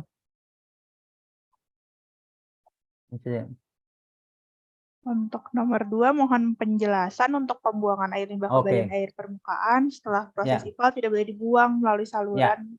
Oke, itu sudah ada rujukannya ya Bapak Ibu. Artinya kalau Bapak Ibu sekalian, dengan adanya aturan saat ini dengan Permen 5 tahun 2021, itu dinyatakan bahwa di sana di lampiran 1 kalau nggak salah saya nggak apa, itu dicantumkan bahwa tidak dibolehkan lagi melakukan pembuangan di saluran irigasi, drainase, dan sebagainya. Maka Bu sekalian hanya dibolehkan untuk melakukan pemanfaatan atau di pihak ketiga kan. Untuk saat ini ya Bu ya, karena memang aturan seperti itu. Nah, ini tidak dibolehkan lagi untuk melakukan pembuangan di saluran irigasi, parit, kecuali ada sungainya atau sungai atau rawa atau danau, tapi itu pun yang terbuka. Kalau danau tertutup nggak boleh. Ini ya. Jadi mohon rujukannya, acuannya ya tadi di Permen 5 tahun 2021. Baik, untuk selanjutnya, untuk kegiatan RS swasta dengan kode KBLI 86103, apakah cukup menyusun dokumen standar teknis atau perlu kajian teknis? Nah, gini, jadi kalau rumah sakit swasta, karena sebenarnya pertama adalah kaitannya dengan kalau dia akan melakukan pemanfaatan, itu jelas di dalam Permen 5-nya sudah harus melakukan kajian teknis karena ada infeksius. Karena tidak mungkin namanya rumah sakit ya, rumah sakit bukan klinik ya. Rumah sakit kan pasti di situ ada rawat inap, kemudian juga ada poliklinik, polinya dan sebagainya.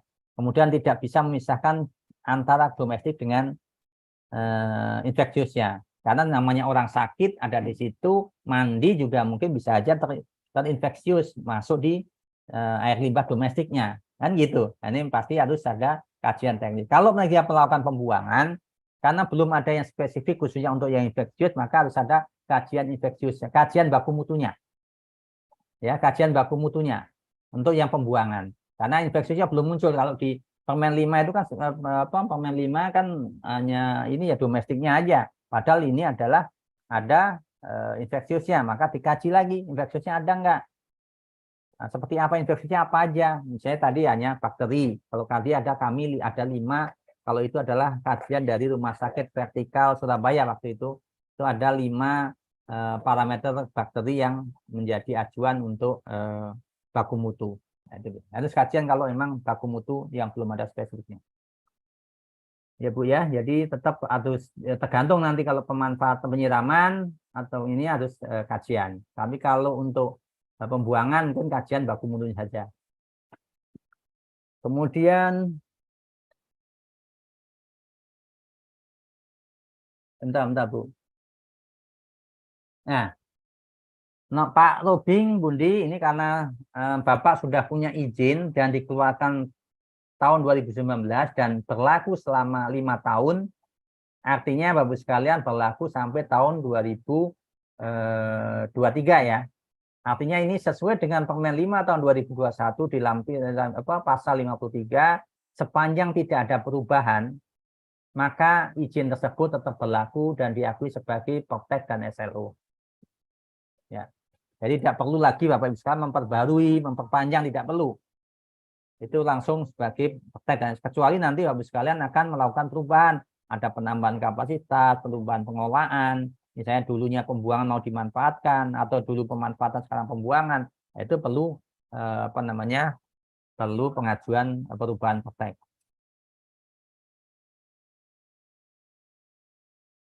Ya, kalau Bapak Ibu sekalian Proptek ini perling atau Proptek nih? Pengurusan perling ya tetap nanti kalau PMA ya ke pusat Bapak Ibu sekalian. Kemudian izin EPLC juga sama. Karena Bapak Ibu sekalian belum punya perling, apalagi belum punya perling. Belum punya IPLC pun Bapak Ibu sekalian karena belum punya LPLC, belum punya PLC ya, Bapak harus mengurus ke pusat karena PMA. Jadi nanti silahkan diurus ke PTSP, mengajukan apakah nanti di di penapisan pendiri sendiri dulu, apakah masuk nanti kajian teknis atau standar teknis. Nah, ini harus dilihat dulu, gantung daripada kegiatannya apa. Oke. Ya, kalau jauh dari sungai, maka tadi Pak, kalau jauh dari sungai tidak ada ini disarankan untuk dimanfaatkan, misalnya diresapkan atau diresapkan atau dimanfaatkan untuk penyiraman dan sebagainya. Optimalkan di situ dulu, ya, atau di pihak ketiga kan, silahkan monggo juga, ya. Jadi tapi karena tidak dibolehkan lagi membuang ke drainase dan sebagainya, maka dioptimalkan untuk dimanfaatkan, baik itu untuk penyiraman, diresapkan dan sebagainya. Boleh diresapkan Pak, ya, tapi memenuhi baku mutu untuk resapan, tidak serta-merta baku mutunya sama dengan baku mutu pembuangan, tidak seperti itu, ya. Kemudian ya, tadi saya katakan Bapak Ibu sekalian, untuk pemanfaatan untuk penyiraman dari domestik atau produksi belum ada SK penetapan baku mutunya Pak. Tapi Bapak Ibu bisa menggunakan kajian kami. Bisa menggunakan ya. Tapi kalau Bapak Ibu mau menggunakan kajian sendiri, silahkan dikaji untuk ininya. Tapi kalau di kami sudah ada untuk produksi untuk domestik itu BOD 12, TSS 30, kemudian COD 80, kemudian fekal koli itu 200, MPN per 100 mili, dan juga klorin respiratorinya 1. Itu untuk ini. Nanti kajian dari kami, dari KLHK, tapi memang belum ada penetapan. Ya, silahkan menggunakan itu silahkan, tapi kalau mau menggunakan kajian sendiri ya monggo juga. Kan nggak salah juga karena Bapak Ibu kan belum ada penetapan. Ya.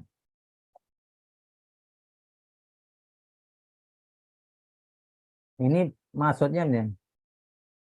Kalau Bapak Ibu sekalian tadi kalau memang itu sudah masuk bukan list dari lampiran 1 sebagai kajian teknis, maka cukup standar teknis. Tapi kalau Bapak Ibu sekalian tadi melakukan pembuangan dan sudah melebihi baku mutu di badan airnya, maka harus ada kajian kompensasi pertama itu.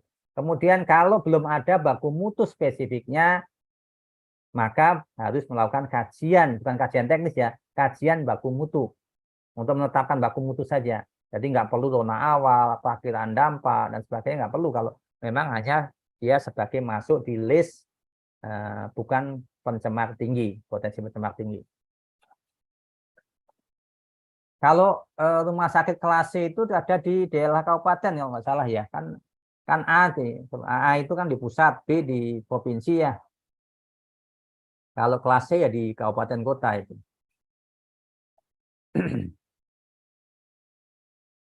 Ya, kalau untuk petek IPAL, kalau petek IPAL itu semua Bapak Ibu sekalian, namanya petek ini, petek air limbah ini harus sudah mencakup seluruh sumber air limbah, baik itu air limbah dari kegiatan utama, bisa produksi, atau kegiatan dari kegiatan domestik. Perkara nanti IPAL-nya bisa IPAL 2 IPAL, bisa 1 IPAL, dia tergantung nanti. Apakah nanti limbah domestiknya mau diolah di 1 IPAL dengan IPAL produksi atau tidak. Kalau diolah dalam 1 IPAL produksi ya nanti harus baku mutunya pun berbeda. Baku mutunya tidak bisa sama dengan baku mutu yang nasional misalnya untuk tekstil misalnya nggak bisa. Apalagi ini kalau mau dibuang kan tekstil termasuk juga harus kajian kan karena memang masuk di list lampiran 1. Kalau air limbahnya itu di pihak ketiga kan itu tidak perlu petek ya. Kalau di pihak ketiga kan tapi pihak ketiga kan berizin. Jadi mohon nanti itu harus diintegrasikan ke dalam dokumen lingkungannya. Kemudian nanti disertai dengan artinya pengolahannya seperti apa, neracan seperti apa itu kan harus jelas. Nah ini, tapi kalau di pihak ketiga dan berizin dan juga dilengkapi dengan MOU biasanya supaya nanti jelas bahwa dia betul-betul ke pihak ketiga yang berizin. Untuk yang debit kecil belum ada Bapak, mau besar mau kecil semua masih kalau dia wajib AMDAL dan UKL-UPL maka wajib petek. Kita belum lihat yang kecil besar belum lihat. Karena dampaknya kan sama aja mau besar mau kecil kalau apalagi jumlahnya nanti bertahun-tahun kan juga akan terakumulasi banyak juga kan gitu.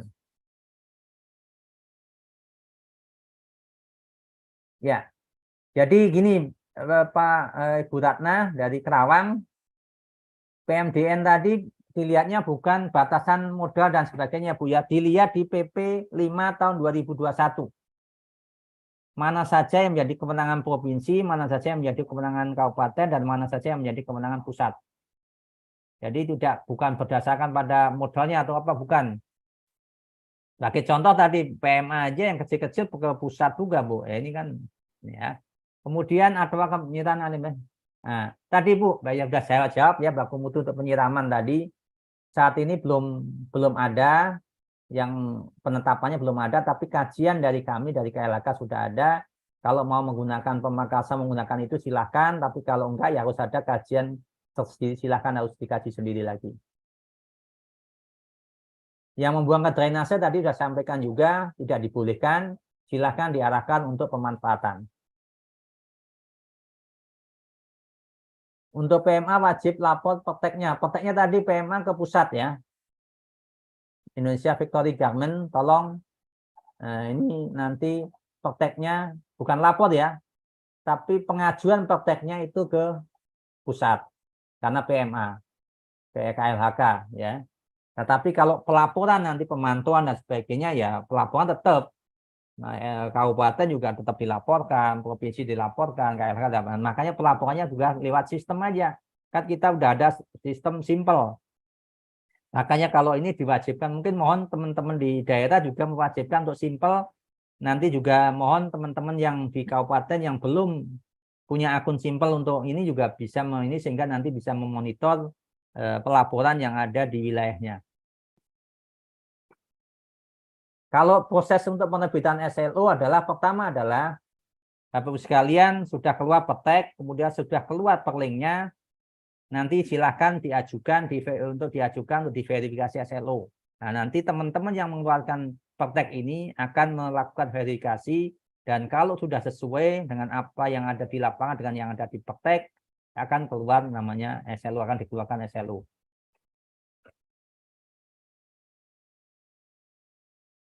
Ya, sama. Jadi tadi saya WT Kosmo, jadi kita tidak melihat apakah dari limbah itu dari produksi atau dari limbah. Semua yang usaha atau kegiatan menghasilkan air limbah, baik itu air limbah kegiatan utama, yaitu dari produksi, atau kegiatan penunjang domestik, maka wajib praktek kalau dia wajib AMDAL dan UKL-UPL. Jadi semua ya, Pak. Makanya nih kalau kadang-kadang nih yang ngajuin dulu sama dengan IPLC yang lama itu, IPLC-nya diajukan yang produksi aja. Padahal tadi semua sumber air limbah, baik itu sumber dari kegiatan utama, kegiatan penunjang, harus sudah masuk semua.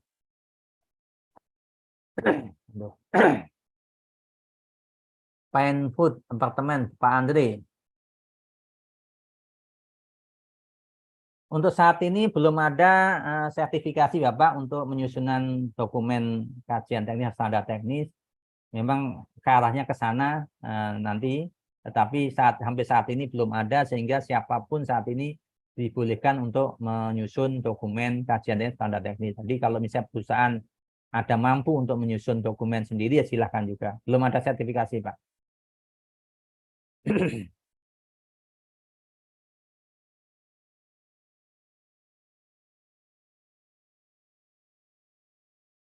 Ini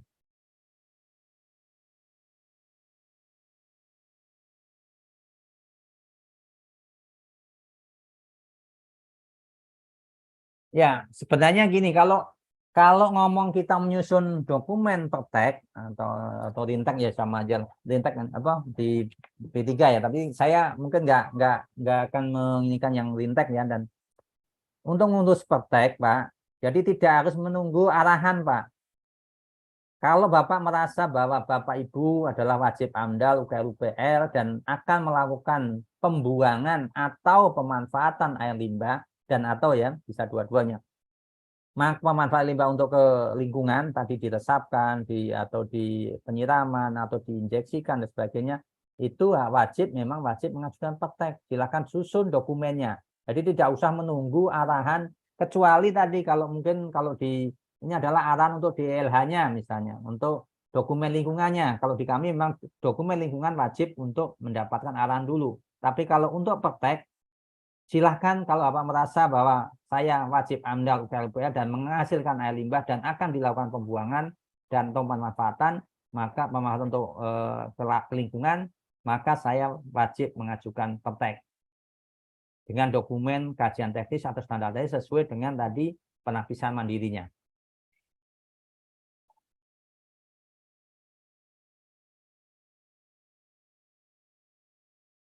Ya ini untuk DLH nanti saya nggak akan menjawab ya, karena kayaknya bukan kewenangan saya, nanti takut saya salah tadi mana.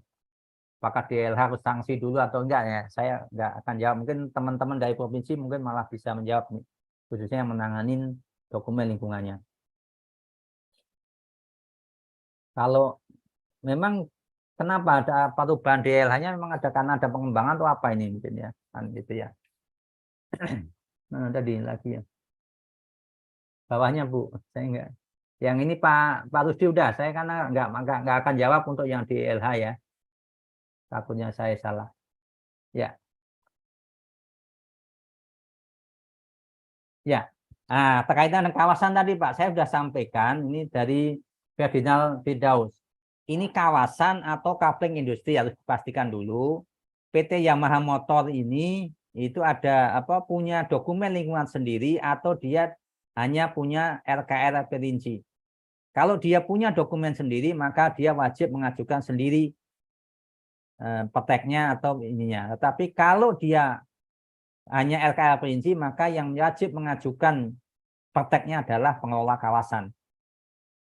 Ini silahkan nanti pengelola kawasannya, tergantung pengelola kawasannya tadi apakah PMA atau seperti apa. Itu dilihat nanti di Permen PP 5 tahun 2021-nya lagi.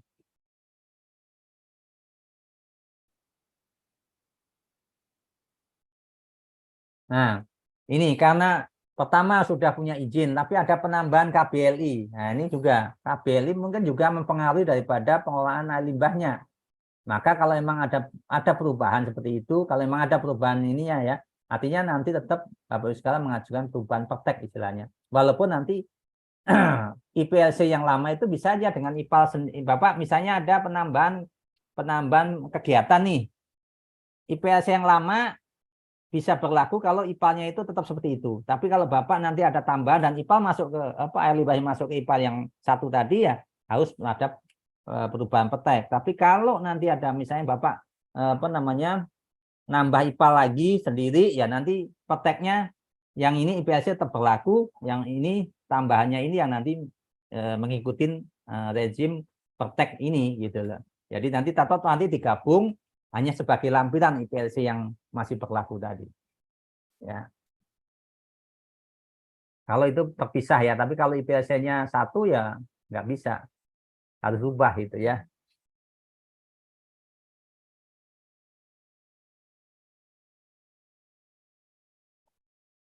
Jadi pertek satu ya Bapak sekalian nih dari Indonesia Victory German. Jadi petek itu satu ya. Jadi mau dia ada 2 IPAL, mau ada 3 IPAL, mau dari sumbernya 10, 20 juga tetap nanti petek satu. Ya. Walaupun nanti di dalam petek itu muncul ada IPAL A, B, C ya. Kemudian ada pembuangan, ada pemanfaatan nanti munculnya segitu. Jadi walaupun Bapak juga punya IPAL banyak, punya pengolahan banyak, pengolahan itu artinya dia mau dimanfaatkan, ada yang dibuang itu, nah, petek hanya satu ya. Maka tolong kalau ngajuin petek itu betul-betul direncanakan dengan baik, jangan sampai udah ngajuin petek 6 bulan lagi berubah lagi. Karena ada yang belum masuk sumber-sumber air limbahnya. Ini kalau bisa jangan sampai terjadi itu karena nanti akan merubah lagi peteknya, merubah lagi perlingnya kan jadi lama lagi gitu.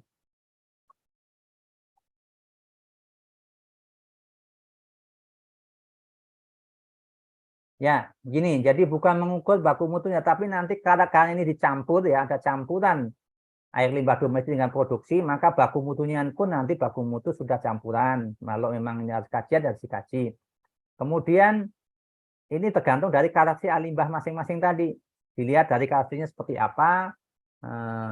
Makanya kalau sudah operasi, biasanya langsung ngambil di inletnya.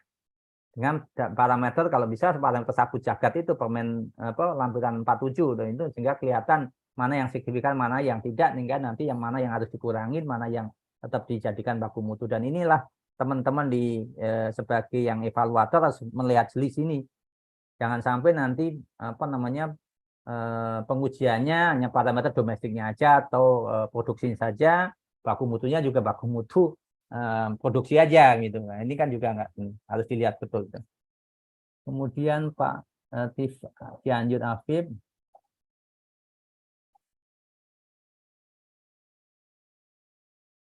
Ya, silakan aja Pak. Kalau emang udah punya izin EPLC diklaim sendiri juga boleh. Tapi apakah nanti kalau emang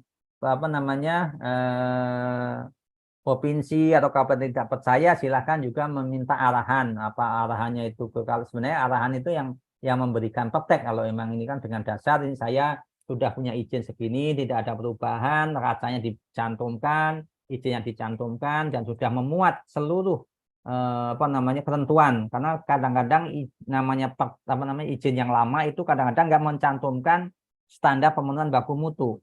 Nah, ini yang kalau memang tidak ada memenuhi harus ada perubahan. Karena memang izin yang diberlakukan itu, yang masih diberlakukan itu adalah izin yang memang betul-betul sudah sesuai, yaitu memuat pemenuhan baku mutu. Artinya di situ ada sumber-sumber air limbah yang kelihatan jelas, kemudian debitnya ada, kemudian baku mutunya ada, gitu loh. Kemudian kewajiban dan sebagainya juga ada. Itu kan itu ya. Kalau belum ada itu ya harus ada perubahan juga. Ya, ya ini kalau belum punya IPAL, Bapak segera untuk ini BA, saya nggak tahu ini siapa, harus punya IPAL dulu. Baru Bapak ada penanggung jawab PPA, gimana dia mau tanggung jawab apa kalau belum ada IPAL dan sebagainya. Itu menjadi wajib. Nanti jangan sampai Bapak dianggap membuang air limbah tanpa pengolahan atau bypass. Itu kena sanksi pidana itu bisa, kan gitu ya. Mohon untuk diperhatikan itu. Kopal juga, halo. Ya, entah Bu. PPT. Ya.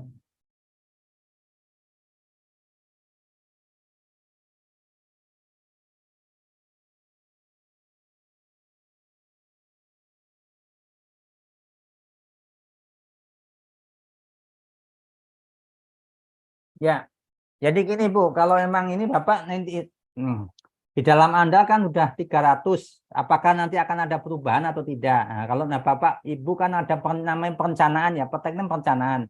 Kalau memang nantinya juga akan ada 300 bed, walaupun saat ini existingnya 100, ya nanti ngikuti yang 300 itu, Bu. Kecuali Ibu juga akan merubah tetap 100 saja deh. Nah, kan harus ada perubahan amdalnya juga gitulah. Mohon untuk di ini ya. Karena kalau petek itu kalau bisa di apa prediksikan yang maksimal ya Bu ya, kalau namanya petek, supaya nanti jangan sampai Bapak Ibu sekalian tahun depan mungkin udah 300, Bapak Ibu sekalian masih saat ini masih diajukan 100 kan, jadi harus berubah lagi gitu peteknya ya.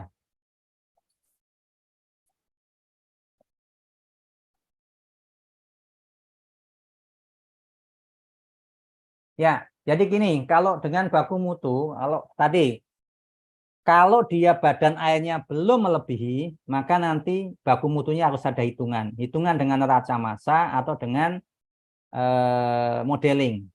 Kalau dengan neraca massa, kalau dia masih melebihi, maka harus diturunkan kadarnya atau debitnya. Kan gitu, harus diperketat lagi, harus sampai masuk. Sampai masuk nanti ke ininya, ya, dengan neraca massa itu. Ada nanti kalau enggak kita mungkin teman-teman di apa namanya perhitungan untuk bisa masuk enggak, perhitungannya itu ada juga ini contoh-contohnya. Ya, jadi itu. Tapi kalau dengan baku mutu PP22 bukan itu, Bu, Pak. Nanti ada hitungannya. Kalau dia melebihi daripada baku apa namanya hilirnya, itu baru baru kita nggak bisa diterima gitu loh. Ini ya, ada hitungannya nanti ininya. Jadi itu, tapi kalau sudah terlampauin mutu air di sungainya, nah itu baru Bapak Ibu sekalian tadi harus ada kompensasi tadi.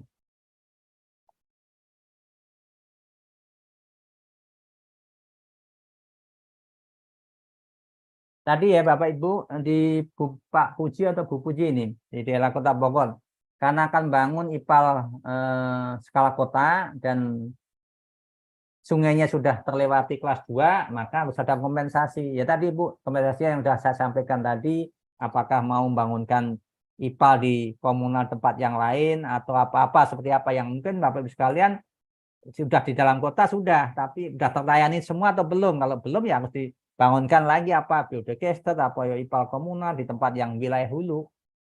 Itu silahkan nanti dicari mungkin dengan kerjasama dengan wilayah sekitarnya, mungkin Kabupaten Kota Bogor dengan Kabupaten Bogornya bisa juga gitu ya. Apakah terlayani semua enggak ini IPAL skala kotanya ini juga nanti. Dan itu ya. Kemudian bentar.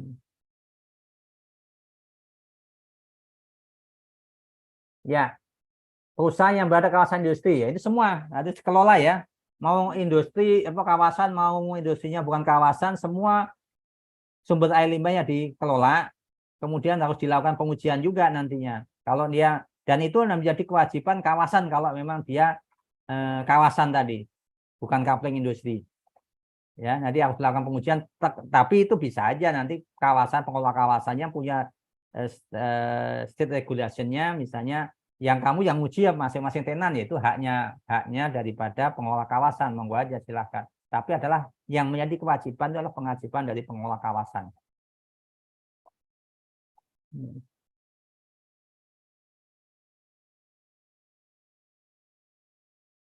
Ya, ini nanti kalau dia di recycle 100%, recycle tapi masuk ke proses ya, ya nanti pengelolaannya kewajiban-kewajiban harus bisa ini kan disampaikan apa saja ya, tergantung dari kebutuhan dia, misalnya untuk apa namanya untuk di recycle itu apa aja. Misalnya dia nggak boleh nggak apa harus tidak ada kebocoran, kemudian tidak harus neracanya jelas, kemudian itu masukkan nanti di dalam perlingnya ya, di dalam perlingnya harus muncul pengelolaan air limbah walaupun recycle tapi nggak perlu praktek, tapi tetap pengolahan lingkungannya tetap harus dimunculkan di dalam perlingnya.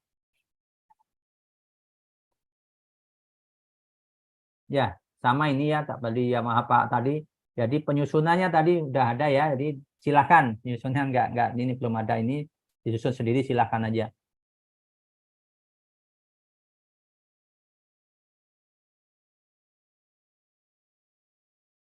Ya, ya jadi kalau untuk aplikasi ke tanah Kalau untuk lain aplikasi atau untuk nutrisi memang ada kewajiban melakukan pemantauan tanah ya.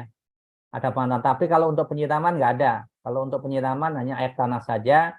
Kalau untuk yang aplikasi untuk nutrisi ya beda ya. Antara nutrisi dan penyiraman berbeda. Nutrisi betul-betul dia bermanfaat sebagai nutrisi, sebagai substitusi pupuk, sehingga nanti memang harus ada pengaruhnya dengan ke tanah, sehingga ada kewajiban melakukan pemantauan tanah. Dan kalau di kami adalah pemantauannya sesuai dengan parameter-parameter yang memang di apa namanya di aplikasi ke tanah tadi, termasuk juga parameter-parameter yang misalnya ada NH3 dan sebagainya. Kalau karena kebanyakan adalah untuk aplikasi ke tanah itu adalah industri sawit banyaknya. Tapi mungkin bisa juga industri peternakan, bisa juga karena mungkin bisa untuk pupuk kan itu akhirnya.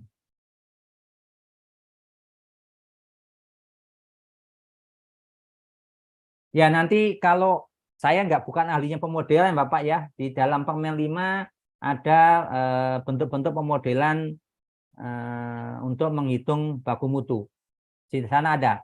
Ada. Kalau saya karena bukan ahli pemodelan, silakan nanti belajar. Di situ ada suatu KW, ada macam-macam lah.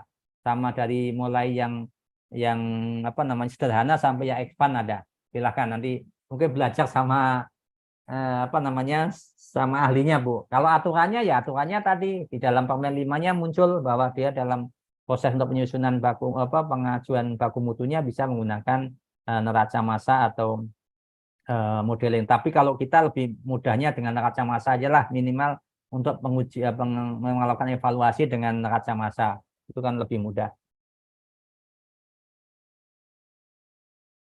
Ya, kalau pengintegrasiannya kalau nanti praktek itu biasanya kalau di kami Pak, itu biasanya kalau untuk mengintegrasi ke sana biasanya nanti akan dilampirkan di dalam perlinknya. Kemudian juga poin-poin pengolahan itu biasanya muncul di dalam dokumen RKFPL-nya. Itu biasanya kalau di kami langsung di apa poin-poin masuk, kemudian dilampirkan aja prakteknya. Tapi nggak tahu di daerah seperti apa ya, mungkin masing-masing berbeda mungkin ya. Tapi seperti itu minimal adalah semua poin-poin yang dipetek harus sudah masuk ke Perlink.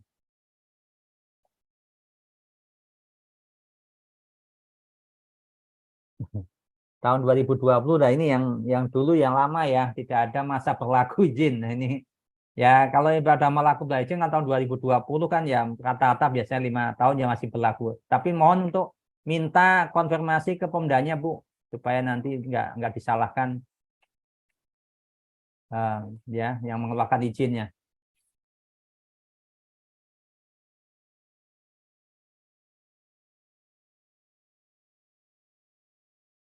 Ya rekomendasi IPAL untuk Blackwater Greywater ya sebenarnya sudah banyak ya Bu ya. Silakan nanti komunikasi ke ini aja Bu, Bapak. Ini siapa di Nurul ya, Bu Nurul. Silakan. Kalau saya bukan ahlinya juga, silakan tanya ke ahlinya IPAL. Juga banyak sebenarnya, apalagi kalau di Jawa Barat ini ada perguruan tinggi, ada di ITB dan sebagainya kan juga banyak pakar-pakar di sana. Silakan tanyakan di sana Bu. Saya nggak punya rekomendasi IPA seperti apa yang untuk mengolah Blackwater dan Greywater, tapi sudah banyak yang dari PU dan sebagainya juga sudah ada sebenarnya kan, tapi itu adalah mungkin untuk apa namanya untuk tujuan pembuangan, tapi nanti untuk tujuan pemanfaatan mungkin harus ada pengolahan lebih lanjut lagi. Nah, itu ya. Jadi silakan nanti komunikasi dengan pakarnya Bu, kalau saya bukan ahlinya di sini. Ya, tadi saya sudah sampaikan Pak John beda ya. Jadi praktek satu ya Pak ya. Jadi bukan bisa domestik sendiri produksi enggak. Mau Bapak Ibu ada sumber banyak, mau produksinya banyak pun juga praktek satu. IPAL-nya juga bisa aja IPAL jadikan satu asalkan nanti mampu untuk mengolah air limbah baik itu produksi maupun dari kegiatan penunjang atau domestiknya bisa aja. Kalau prakteknya tetap satu.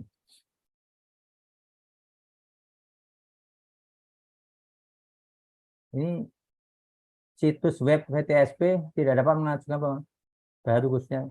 Kalau SLO nanti setelah ada praktek Bu.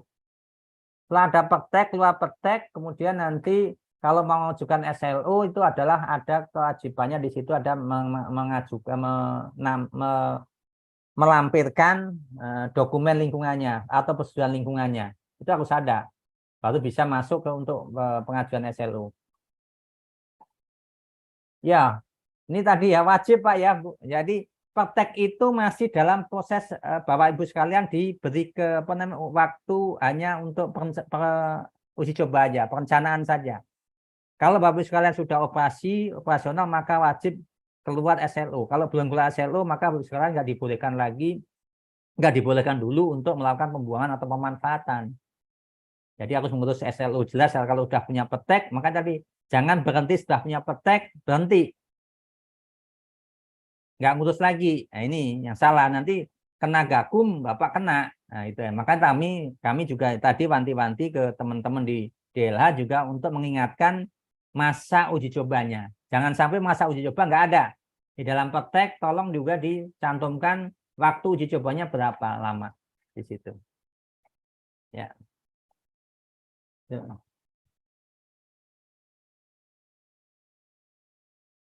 Nah, untuk formasi tertentu ada kelas 3. Tidak harus semua parameter kelas 3 enggak, Pak. Tergantung dari karakteristik air limbah tadi.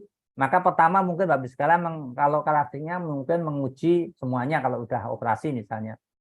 Diuji dulu kalau udah operasi, kalau belum ya mungkin dari kegiatan sejenis atau dari literatur.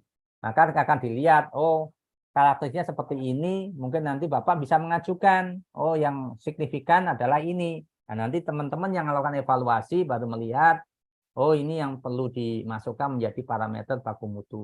Tapi tolong untuk kelas 3 pun kalau saya untuk yang total koli besarannya juga bukan seperti itu gitu. Ini terlalu tinggi itu. Maka kami apa namanya ekuivalenkan dengan kalau penyiraman aja fekal koli aja 200, maka total kolinya ya kalau di situ masih 2000 atau berapa ya. Nah, itu kan juga mungkin harus dikurangi lagi. Waduh. Ya, sama Pak. Perumahan atau apapun ya tadi, sepanjang dia wajib AMDAL atau UKL-UPL maka wajib membangun IPAL dan mengurus prakteknya. Itu wajib itu kalau udah ini ya. Karena namanya mengolah kan harus ini. Kecuali dia mau IPALnya mau diapakan nanti tergantung mau dimanfaatkan, mau dibuang, mau diikan itu dari IPALnya. Tuh.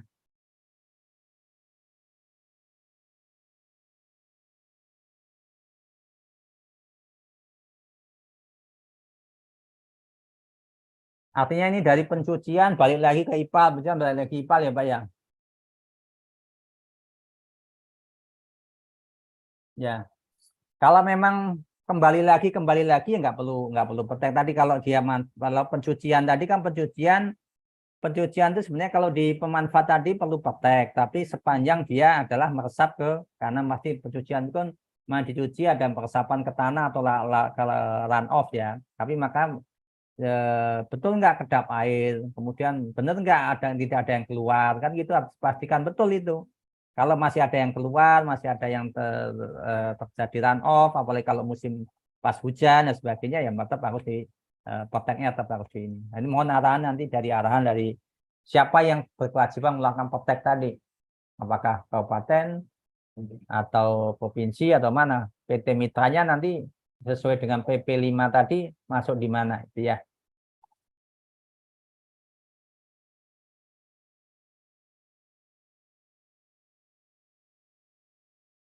Ya, boleh Pak. Jadi nanti perubahan petek tadi kalau Bapak mau IPLC-nya dulu, nah, artinya nanti berubah. Tapi nanti terkena Bapak itu kalau ada pembuangan nanti rezimnya juga pembuangan masih ada ini kan. Nanti ada proses untuk perubahan petek silahkan nanti. Nanti yang mau dimanfaatkan ada yang dimanfaatkan boleh ngurangin itu. Justru nanti kita dorong untuk Bapak Ibu sekalian untuk melakukan pemanfaatan. Ini prakteknya nanti satu Pak ya, walaupun di izin sudah ada, nanti kalau di kami itu izin yang lama yang udah masih berlaku tadi akan menjadi lampiran praktek.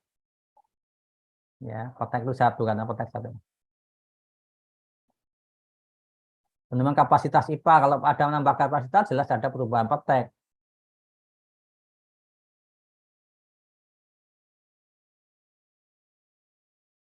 Kalau tadi untuk pemanfaatan ke tanah itu harus kajian tadi ya Pak ya.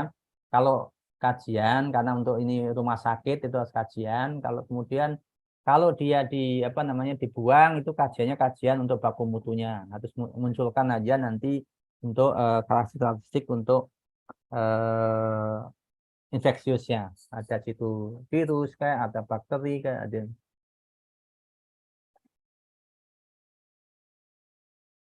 Recycle air limbah itu masuk ke proses atau seperti apa ini? Saya PT ABC ini. Kalau memang masuk ke proses nggak perlu praktek atau di ini, Pak, tidak keluar ya. Kalau di tadi di air limbah itu dimanfaatkan, tapi manfaatnya kemana? Itu kan. Yang penting kan itu. Kalau manfaatnya kembali ke proses, misalnya untuk flushing toilet, untuk ke proses produksi dan sebagainya kan nggak perlu praktek. Izin Pak Sabta, Ya, mungkin karena ini pertanyaannya juga cukup banyak yang kita banyak. himpun. Ya, Mungkin iya. nanti kita batasi sampai pukul 15.30 ya Pak ya untuk Ya, jawab saya juga belum pertanyaannya. telat ini. Ya boleh Makanya Pak, banyak nanti banget juga yang ngomong. Ya, ya nggak kita apa. batasi Ya, sampai 15.30. Nanti untuk sisanya akan kita bantu jawab juga dan nanti ya, dimasukkan ke link materi mungkin ya, gitu. oke. Enggak, silakan dilanjutkan Pak. Ya, ya ini kalau danau terbuka jauh, ya. Tapi memang tadi Pak, kita tidak boleh lagi membuang di drainase. Kemudian jadi tolong nanti alternatifnya tadi pemanfaatan atau diresapkan atau di pihak ketiga kan, gitu ya.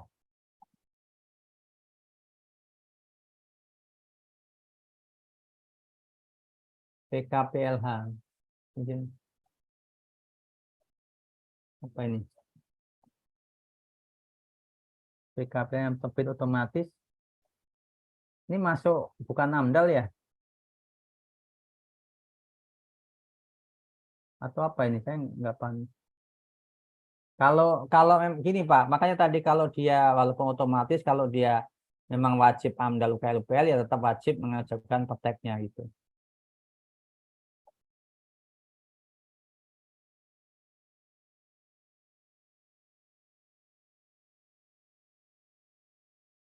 Ya kemudian untuk ada parameter cek LO ada Pak itu kalau nggak salah ada PDS-nya berapa kan ada juga. Kemudian karena di produk IPAL-nya tapi masih ada reject RO-nya dibuang ya tetap nanti harus ada baku mutu terutama adalah PDS ya di sana yang biasanya TDS kan tinggi itu di RO. Perubahan apa nih ya? Perubahan geser itu geser 50 meter apa ini? Ya ini Mungkin maksudnya IPAL-nya titik koordinat atau lokasi apa ya? IPAL ya Pak Ya ya. kalau koordinat kalau dia udah ngajin petek ada perubahan nanti dirubah di dalam SLO-nya gitu. Kalau dia sudah punya izin ya harus meminta apa namanya perubahan di dengan pemdanya atau ininya untuk disampaikan ada perubahan tapi hanya titik itu nggak masalah nggak berubah petek gitu kalau hanya titik ya saya nggak tahu ini apa yang berubah itu berubah tempat ipalnya atau apa gitu kan saya nggak tahu ini.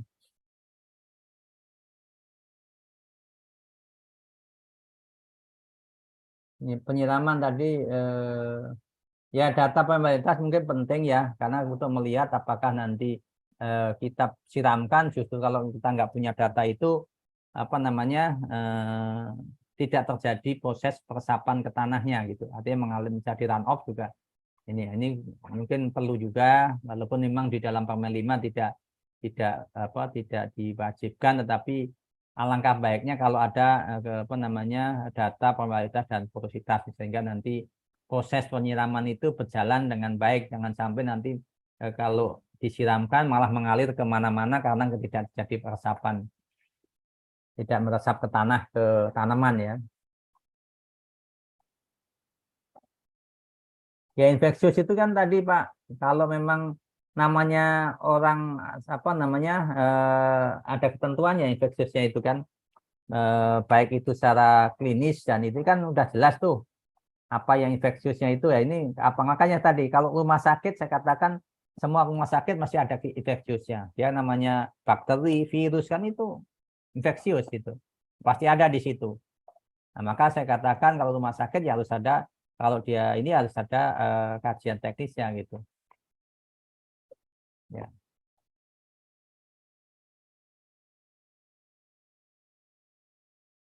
Ya ini organisme patogen kan di situ pasti ada ya, makanya tadi bakteri, infeksius kan ada.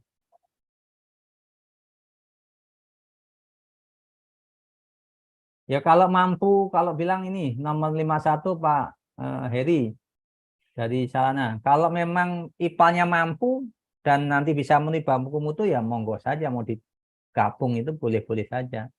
Tapi mampu enggak? Apalagi ini Blackwater-nya mau dijadikan satu di IPAL industrinya. Nah, mampu enggak gitu kan? Jangan-jangan nanti apa namanya kolinya atau malah mempengaruhi daripada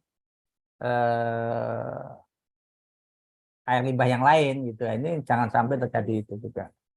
Itu harus dikaji betul kalau digabungkan justru meningkatkan ini apa tidak itu kan harus betul-betul.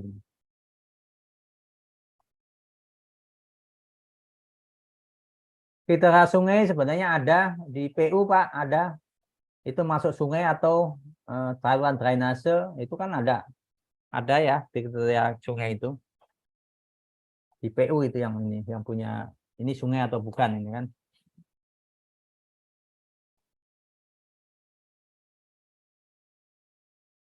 Ya tadi kalau digabung ya tetap mau digabung mau dipisahkan petek satu ya. Tapi nanti baku mutunya kalau gabungan ya nanti baku mutunya harus sudah baku mutu gabungan bukan baku mutu industri misalnya industri tekstil digabung dengan domestiknya bukan baku mutunya baku mutu industri tekstil aja tapi baku mutu udah gabungan dengan domestiknya. Kalau yang dengan kajian ya kajian gitu kan.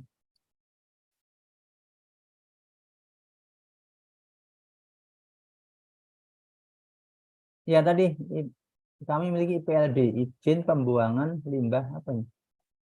IPLD itu apa? Kalau punya, ya kalau walaupun dia sudah, saya nggak tahu ini maksudnya apa ya IPLD punya IPS, izin pembuangan limbah apa ini? Kalau dia sudah punya izin, izinnya adalah pembuangan, kemudian dia melakukan penyiraman, ya perlu praktek Pak, praktek untuk penyiramannya. Kemudian apakah dia perlu kajian atau standar teknis dilihat kembali tadi. Kalau pemanfaatan tadi, kalau bukan infeksius hanya cukup dengan standar teknis. Baik, mungkin untuk pertanyaan terakhir ya Pak ya di nomor 55. Ya. Ini. Apabila dalam baku mutu sosial kami tidak membaca. Ya.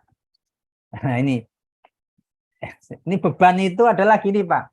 Jadi beban kalau beban pencemaran itu tidak hanya BOD COD Pak. Ya. Kalau Bapak spesifiknya nggak ada BOD COD, tapi kan ada debit, ada parameter kadar, itu bisa di bebannya ya dari situ. Kalau tadi kan sebagai contoh aja ya Pak ya, saya mencontohkan BOD. Ya, mencontohkan BOD, tapi bisa aja misal FE atau logam berat atau apapun ya, itu kan bisa namanya kadar dikalikan debit itu ketemu beban. Ya, tinggal nanti kalau di sungainya kalau tadi karena untuk kompensasi tadi misalnya sungainya itu yang melebihi sesuai dengan parameter yang Bapak akan buang, misalnya di situ ada fenol misalnya tadi kan.